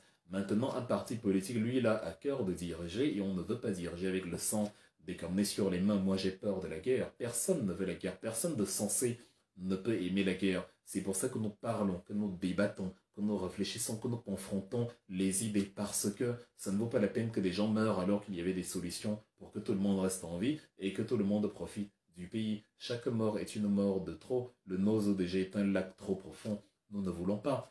Nous ne voulons pas que ça continue. D'où l'appel donc de Maurice Kamto quand il dit à tout le monde, c'est-à-dire la diaspora, les activistes, les partis politiques, tout le monde, chacun son couloir certes, mais tout le monde, voilà, qui est conscient que le Cameroun a besoin d'un changement, doit impulser ce changement-là. Maintenant, le MRC, quant à lui, il a trois axes principaux. La réforme du code électoral, le rejet du gré à gré, et l'appel à la communauté internationale de soutenir pour justement et le rejet du gré à gré et l'acceptation de la réforme du code électoral. C'est à ça que doivent nous servir les États-Unis, la France et tous ces pays-là parce que l'histoire, l'expérience dans d'autres pays africains nous a montré que c'est on court droit vers le mur, on court droit vers quelque chose que plus personne ne va maîtriser. Parce que le régime, lui, il ne change pas son logiciel. Ils sont toujours convaincus que non, les gens vont regarder comme de gentils toutous, que tous les Camerounais les aiment et qu'ils peuvent tous se permettre. Or, le Nozo leur a enseigné une grande leçon. Imaginez que le Nozo, les francophones avaient réagi comme le Nozo, ça aurait créé une situation, un pays ingouvernable. Donc, à partir du moment où les ingrédients qui ont radicalisé les gens dans le Nozo seront rassemblés en zone anglophone, évidemment, il y a des gens en zone anglophone qui prendront les armes contre Paul Biya. Et nos familles, nos amis, nous-mêmes, on sera en danger parce qu'un président totalement incompétent, totalement médiocre, n'a pas su lire les signes du temps et n'a pas su se projeter dans l'avenir. Et pour concrétiser, pour rendre l'exemple concret, Maurice Kamto prend un exemple, enfin, met en exergue la commission électorale indépendante qu'on a créée pour justement réguler les élections. En 2013, on a créé l'Observatoire national des élections, l'Observatoire national des élections a cédé sa place à Elecam, l'ONEL. Et en 2013, Maurice Kamto relève que selon les chiffres d'Elecam, on était environ 7 millions d'électeurs, selon les chiffres d'Elecam.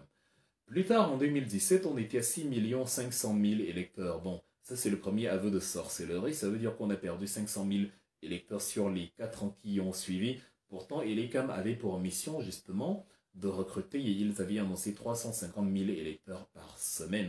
Donc, on aurait dû être en 2017 au double, c'est-à-dire 14 millions d'électeurs. Mais non, on a plutôt perdu des électeurs. Comment c'est possible? Est-ce que 500 000 personnes sont mortes sur les 3 ans? Ça fait quand même beaucoup, quand on sait que ce n'est pas 500 000 à l'échelle du Cameroun. Non, c'est 500 000 sur les 7 millions d'électeurs. Donc, la mort a particulièrement touché les électeurs inscrits sur les listes électorales d'Elecam. Donc, quand ils sont morts, leurs fichiers ont disparu, parce que vous savez, quand vous mourrez, c'est comme quelque chose de métaphysique, d'ésotérique. Lorsque vous mourrez, votre pièce d'identité aussi disparaît. Si quelqu'un la tenait dans sa main au moment où vous mourrez, elle se désagrège et elle disparaît. Selon Elecam, c'est à peu près comme ça que ça fonctionne. Allez expliquer à Elecam comment il l'a fait pour perdre 500 000 électeurs en 4 ans alors qu'il était censé gagner 7 millions d'électeurs supplémentaires et aboutir à 14 millions. Donc, lors de la clôture des bureaux, c'est-à-dire le 31 août 2017, on est à 6 500 000 Et maintenant, en 2017, on y a 7 millions, on y a 7 millions et 7 millions 100 000 et des poussières. Donc, en fait, en 8 mois, entre janvier et août 2018, avant la campagne, donc, quand les bureaux sont ouverts jusqu'à leur fermeture, on a gagné 100 000 nouveaux électeurs en 8 mois. Ça fait en moyenne, selon les calculs que Maurice Kamto a étalés sous vos yeux, ça fait en moyenne donc 2 électeurs par commune sur les 360 communes de tout le pays. De tout le pays, donc il n'y a que 2 électeurs par commune. Sur les 8 mois, il n'y avait que 2 électeurs par jour. 2 électeurs par jour. C'est terrible. Et voilà. Et ceci, malgré le fait qu'il est comme justement en 2018, dans l'année de la campagne, avait reçu 50 milliards pour organiser les recrutements. Ses revenus, ses budgets aussi entre 11 et 50 milliards. À un moment, il a 22 milliards. Après, il a 50 milliards. En 2018, il avait 50 milliards. Vous avez donné à un organisme électoral la mission d'organiser les recrutements et d'amener les populations à s'inscrire et d'avoir tout le matériel, l'équipe et tous les fichiers qui répertorient toutes les inscriptions. Mais ces gens-là sont incapables de vous réunir plus de 2 personnes par jour par commune. Donc 100 000 électeurs en 8 mois sur tout le pays, sur une population de près de 30 millions d'habitants. C'est la sorcellerie. Et voilà, c'est ce que Elekam nous dit en tout cas. Voilà pourquoi Maurice Kamto vous dit Elekam ment aux électeurs. C'est un mensonge. Elekam a un vivier d'électeurs dont il sait que ça, ce sont les biéistes, les gens qui vont voter Paul Biya. Et il sait que les nouveaux inscrits sont des gens qui votent pour quelqu'un d'autre. C'est la nouvelle jeunesse dynamique d'aujourd'hui. C'est les personnes qui aujourd'hui ne veulent plus entendre parler de Paul Biya. Parce qu'il n'y a personne dans ce monde qui va aller prendre sa carte d'électeur pour voter Paul Biya. Personne, ça n'existe plus. Le RDPC ne recrute plus personne. Il n'a plus de nouveaux adhérents. Si tant est qu'il a même recruté il y a un jour, parce que recruter au RDPC, c'est que bon, tenez, Paul Biya sort demain, on a un budget de 2 millions, alors vous êtes combien? On a besoin de 200 personnes, on va se partager, on va donner 20 000 à chacun, voilà, c'est un peu comme ça que ça s'organise. Donc, mais non, maintenant le RDPC ne recrute personne. Et donc, elle est comme en complicité avec le RDPC parce que c'est une antichambre. C'est un peu comme le Sénat, l'institution la plus inutile du Cameroun, qui prend d'ailleurs 16 milliards de francs CFA. Pour 2023, c'est le budget du Sénat, 16,13 milliards de francs CFA. Donc, pour 2000, voilà, en 2018, Elekam n'a recruté que 100 000, il n'a recruté que 100 000 personnes. Et donc, aujourd'hui, en 2022, on est à environ 7 200 000 personnes. Donc, ça fait que nous avons gagné à peu près encore 100, 200 000 personnes depuis 2018. Mais bon, si on prend les 7 millions qu'il avait en 2013, lorsque Elekam est créé, les 7 millions dont Elekam a hérité de l'ONEL, et on vient en 2022, on aboutit sur une période d'environ 10 ans. Disons 2023, vu qu'on est en 2023. Ça fait qu'en 10 ans, Elekam n'a recruté que 200 000 personnes. Je vais répéter ça pour que vous compreniez bien. Vous avez un parti, une bande de voleurs, de voyous, à qui vous donnez parfois 50 milliards par an pour organiser les recrutements, les cartes d'électeurs et tout le tralala. Ces gens-là vous disent qu'en 10 ans, ils ont recruté 200 000 personnes. Ils vous avaient dit qu'ils allaient recruter 350 000 par semaine. Donc, ils ont recruté en 10 ans moins que ce qu'ils auraient dû recruter en une semaine. Voilà la sorcellerie. Et vous allez dire, on est en démocratie, on est en machin. Ils touchent 50 milliards. Ils ont 10 ans pour travailler. Ils vous disent 350 000 électeurs par semaine. Et à la fin des 10 ans, ils ont recruté en tout moins de ce qu'ils étaient censés recruter en une semaine. Donc en 2022, avec ce qu'on a eu de 2018 à 2022, on peut établir une moyenne de 54 électeurs par jour sur l'ensemble du pays, c'est-à-dire sur les 350 communes, il n'y a que 306 communes qui, voilà, enfin, il y a 54 communes qui ont des électeurs et 306 communes qui ne voient aucun électeur sur l'année. Voilà à peu près ce qu'Elekam est en train de nous dire. ils sont en train de nous dire que si on fait le ratio et qu'on divise par le nombre de communes par jour, vous avez des communes qui, sur les 10 ans, en fait, n'ont reçu aucun électeur. Au sondant passer les 56 milliards le jour, vous allez descendre dans la rue et réclamer la vérité sur les 56 milliards d'élecams, on va dire, vous cherchez à déstabiliser le pays, on va dire, tentative de rébellion, on va vous mettre en prison, et ceux qui vous ont mis en prison, en tout cas, il y a des Camerounais qui vont se réjouir du fait qu'on vous ait mis en prison parce qu'ils vont estimer que vous êtes un danger pour le Cameroun, pire que ceux-là qui ont justement spolié la fortune publique en volant autant d'argent. Donc voilà, maintenant, ce que Maurice Kamto demande par la suite vers la fin de son discours, il dit que la première chose que nous devons demander à Elie c'est de publier les vrais chiffres, parce que ces chiffres sont faux, évidemment, ces chiffres sont faux. Vous ne pouvez pas avoir en 10 ans 200 000 nouveaux électeurs, mince. Comment c'est possible? Normalement, c'est même une honte pour Elie de le dire, sinon que l'organisme soit démantelé et qu'il leur restitue l'argent. Parce que ce n'est pas possible.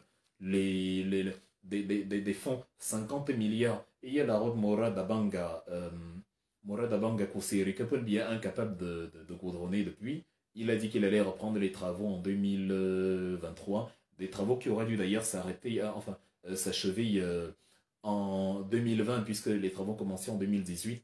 On avait prévu pour 24 mois le chantier. Ça aurait dû s'achever. On avait dit 70 milliards de francs CFA. Maintenant, on vous donnait 50 milliards à Elecam pour recruter 200 000 personnes. C'est-à-dire ce que même des vendeurs à la sauvette ont eu plus de 200 000 clients sur les 10 ans. Et vous avez des tronçons comme ça qui ne sont pas achevés. Vous prenez les 50 milliards d'Elecam, vous ajoutez 20 milliards, les 20 milliards que Madeleine Chente a volé dans l'organisation de la Cameroun Silicon Valley. Vous finissez la route Morad à Banga Kousseri, vous mettez tout Elecam et Madeleine Chente en prison et toute sa clique, et voilà, le Cameroun fait un pas vers l'émergence. Si on fait ça, le Cameroun a fait un pas vers l'émergence. Mais comme on est dans le trou, et que les démons n'aiment que le trou, évidemment, ils restent dans le trou. Et ils vous disent que ça sent très bon, le trou, la poubelle, les latrines, ça sent très bon. Restons dans les profondeurs des abîmes. Que c'est ça qui va développer le Cameroun. Maurice Kamto dit, en tout cas dans son discours du 31 décembre, que nous devons amener Elecam à publier les vrais chiffres. Tout le monde doit réclamer à Elecam la publication de vrais chiffres parce qu'on ne peut pas accepter de se faire mentir de cette façon-là. Ce n'est pas possible, ce n'est pas tenable. Et donc, on doit mener dans la folie aussi les administrations à produire des cartes d'identité. Ce cher Fondiko Daouda, puisqu'il ne faut jamais oublier, car l'oubli est la ruse du diable, a été molesté, tabassé, a abandonné sa femme parce qu'il était incarcéré, et sa femme a perdu la vie, une femme qui attendait un enfant, elle a perdu la vie parce que voilà, il n'était pas à ses côtés, il pouvait pas assumer justement la contrainte de l'accouchement et tout. Voilà, ils ont encore tué quelqu'un après avoir tué Fondiko, après avoir tué Rodrigue Bagueo, après y avoir tué Amido, ils ont tué Fondiko. Ils tuent comme ça tout le temps. Ces gens-là que vous appelez excellents, des tueurs en cravate. Excellence, parce qu'ils vous donnent un peu d'argent. Excellence, vous êtes incapable de les mettre face à leurs démons. Vous êtes incapable de contribuer à la construction d'un pays réel. Quand je dis vous, je parle des billéistes. Je ne m'adresse pas aux acteurs de la Renaissance qui nous écoutent et qui ne demandent qu'à participer justement à l'émulation vers le changement. Je parle de la clique de billéistes envoûtés par une médiocrité qui a fini par s'imprégner dans leur cerveau et par devenir la norme dans leur tête, dans leur existence.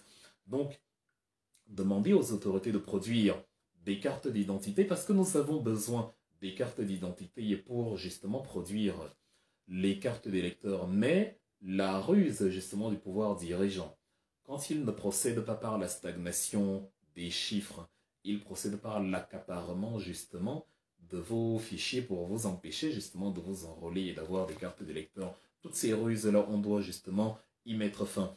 Et par la suite, Maurice Kamto demande que soit opéré un recensement au Cameroun. Parce que nous sommes un pays qui ne connaît pas sa population. Mais imaginez, vous ne connaissez pas.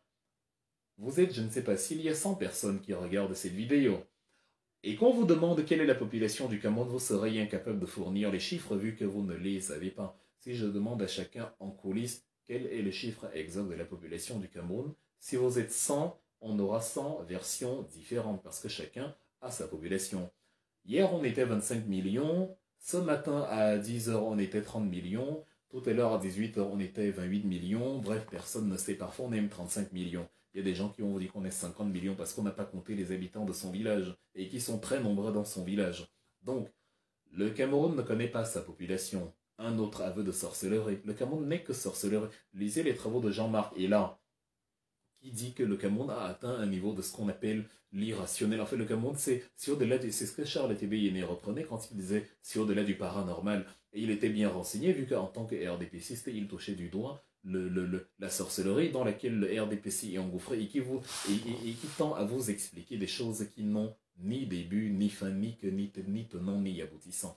Donc, il faut procéder à un nouveau recensement, demande Maurice Kamto.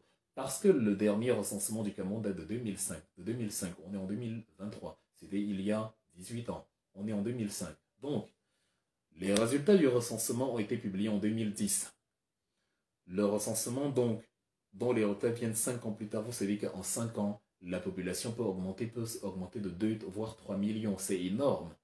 On n'est pas 1 milliard comme les Indiens pour dire que bon, même si on augmente 2-3 millions, on ne s'en rend pas compte. Non, quand vous êtes une vingtaine de millions, 2-3 millions de plus ou de moins, c'est énorme. Donc, le recensement de 2005 vous donne les résultats en 2010 d'une population de 2005. Ça fait qu'on est 5 ans plus tard. Quand les résultats viennent, on n'est même plus la population du fameux recensement. Donc, et voilà. Et aujourd'hui, on ne sait, bon, en plusieurs années, la population a augmenté.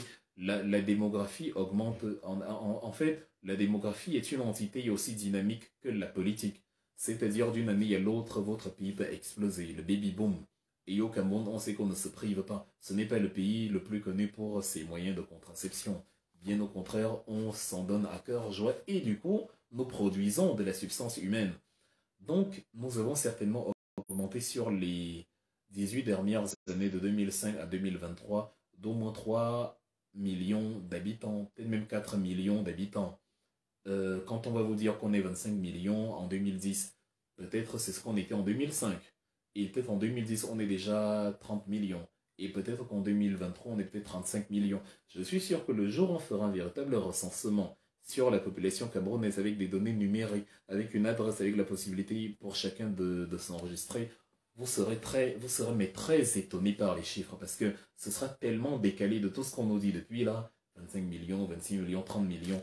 Je n'ose pas me prononcer parce que je sais que les chiffres, ce sera quelque chose. Je ne veux pas lire la lettre dans les enveloppes, mais on sait que le véritable résultat du recensement sera, mais du venez voir, comme on dit au quartier. Donc Maurice Kamto dit que voilà, nous devons, dans le cadre d'une opération transpartie, créer une initiative qui dit à nos concitoyens, inscris-toi sur le fichier électoral, transmets-nous une copie de ton récépissé et nous allons justement à travers de la copie de ton récépissé établir tout un document d'archives où quand tu vas voter, on saura que ben, celui-ci, il nous envoie son récépissé parce qu'il avait l'intention de voter. En fait, on va faire une banque de données qui va concurrencer en crédibilité les banques de données officielles. Et avec cela, on aura des éléments, un peu comme les PV, on aura des éléments sur lesquels on va se reposer pour dire à Eli comme déjà que oh, c'est faux.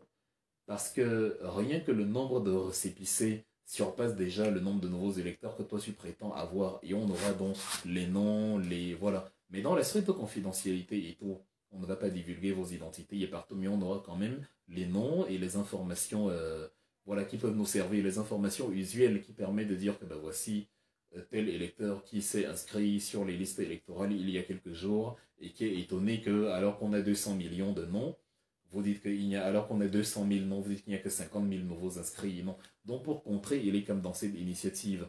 Le MRC travaille dessus et le MRC reste ouvert aussi aux acteurs sérieux de la société civile qui veulent bien se joindre à cette initiative. Nous utiliserons tout. Nous utiliserons les réseaux sociaux, les groupes WhatsApp, nous utiliserons, voilà. Mais tout ça parrainé par une sorte de secrétariat de parti et de la société civile qui va justement permettre d'assurer ce suivi-là. C'est ce que Maurice Kamto vous a fait comprendre.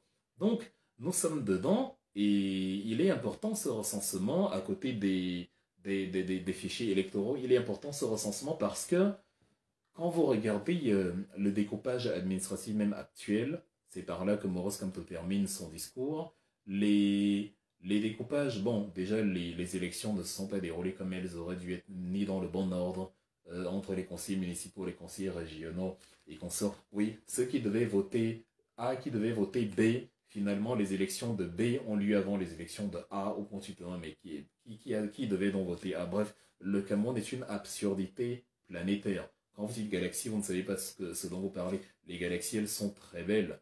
Vous tapez sur Google Galaxy, vous voyez, c'est un amoncellement d'étoiles structurées. Ça a l'air d'aller dans tous les sens, mais non, elles sont structurées. Quelle est la structure du Cameroun? La Voie lactée dans laquelle nous nous trouvons est une galaxie spirale, c'est-à-dire qu'elle a des bras.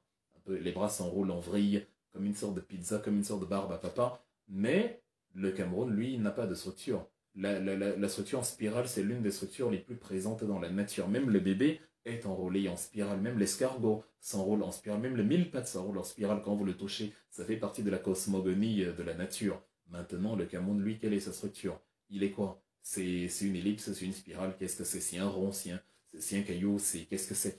Quelle est la formule du Cameroun? Quel est le cap? Quelle est la direction que prend le Cameroun? Donc, dans ce pays qui n'a pas de structure, vous avez donc un découpage qui justement n'a pas de sens parce que non seulement le recensement de 2005 donc, qui a été promulgué en 2010 et à la suite duquel il y a eu un découpage administratif en 2013, vous constatez que le recensement de 2013 n'a pas pris, en tout cas le découpage, pardon, administratif ou électoral des sièges parlementaires de 2013 n'a pas tenu en compte le recensement de 2005, mais plutôt le recensement de 1987. C'est ce que Maurice Kamto nous dit dans son discours. Le recensement de 1987, dont en fait le recensement qu'on a fait ne servait à rien. C'est pour ça donc que vous avez, et vous savez pourquoi ça, on a procédé ainsi, c'était pour permettre, comme on est dans une république tribale, et on sourit toujours quand on voit des tribalistes nous traiter de tribalistes, nous avons abouti à un système où des gens ont pris leur village, le socle granitique dans la région du sud, et leur ont donné le maximum de sièges par rapport au nombre d'habitants au total. Prenez la région du sud, au Cameroun. Elle a 600 000 habitants, 650 000 à peu près. Elle a 11 députés. C'est la région la moins peuplée du Cameroun. Elle a 11 députés, dont un député pour 57 000 habitants. Prenez la région du Nord, la plus peuplée. Elle a près de 3 millions d'habitants, mais elle a 12 députés. Donc vous avez 12 députés. C'est la région du Nord qui a le ratio le plus faible de députés par rapport au nombre d'habitants. Un député pour 170 000 habitants. Vous avez donc comme ça des gens qui sont dans un univers mais parallèle où ils vont vous accuser de tribalisme alors qu'ils ont donné à 600 000 électeurs à 600 000 citoyens, quasiment le même nombre de députés qu'une région qui a, enfin 2 millions d'habitants, pardon, pour le Nord, disais-je, l'une des régions les plus peuplées avec 2 millions d'habitants, qui n'a que 12 députés, dont à peine un de plus que la région du Sud, pardon, qui n'a même pas 1 million d'habitants. Dans le socle granitique de Paul Biya, on a réuni les cousins, les Abosolo, les Ayangma, les gens comme ça, on a dit voilà, les Nchama, voilà, Onana, tout ce qu'il y a à la fin là. On leur a dit, voilà, on a le pouvoir, voici les sièges, voici les préfectures, voici les conseils municipaux, voici voilà, les sièges au Parlement. Comme c'est le village de Paul Biya, c'est le village qui a le plus grand ratio de députés par rapport au nombre d'habitants. Ces gens qui vous traitent de tribalistes. Pour quel motif la région du Nord et de l'extrême Nord, qui regroupe à elle seule près de 5 millions d'habitants, ont à elle deux seulement à peine 28 députés pour une quarantaine de députés, c'est à peine 40, je sais, 40, une quarantaine de députés, il y a à peine les 28 députés, si ma mémoire est bonne pour l'extrême nord, plus les 12 députés pour le nord, vous avez donc 28 plus 12, vous avez 40. Donc 40 députés pour deux régions, qui prennent presque la moitié de la population un quart de la population du Cameroun. Par contre, vous avez la région du sud, qui n'est même pas aussi peuplée, donc la région du sud, en fait, elle correspond à la population d'une ville comme une grande ville, je sais pas, tu ajoutes Banganté, Chang et Bafang, peut-être les trois, ou une ville comme Bafoussam, voilà, peut-être près d'1 million d'habitants, même pas. Ces régions-là, ces villes, c'est comme si on avait pris une ville, on lui a donné 12 députés. On a pris une région, on lui a aussi donné 12 députés. Bref, on ne va pas s'attarder dessus, vous avez compris le principe, le tribalisme d'État ourdi par un gang de tribalistes qui veulent vous faire croire qu'ils sont républicains et qui respectent quoi que ce soit dans ce pays. Donc, et le découpage donc vient du fait que le recensement date de 1987, de 87. Maintenant, on est en 2023. On fait donc des recensements, mais ils ne tiennent pas en compte le découpage administratif. Et on vous dit que non, c'est bien la cohésion nationale et tout. Oh non. Alors, Maurice Kamto termine par une proposition. Puisque vous dites que le MRC ne fait pas des propositions, il fait une proposition, il vous dit, d'ici le milieu de l'année 2024, on doit organiser un nouveau recensement. On a 18 mois pour y arriver. Tout 2023 plus 2024. Et comme ça, on arrivera à 2025 avec justement la clarté sur la population du Cameroun. Tout simplement, tout simplement. Donc, c'est tout ce qu'on demande, c'est tout ce qu'on demande. Voilà donc, faites le recensement et maintenant adoptons les nouveaux codes électoraux aussi doivent tenir compte de la proportionnalité de la démographie en fonction de la zone. On ne veut plus de socle granitique. On ne veut plus que telle région parce que c'est la région du chef. Non, en Allemagne, c'est pareil.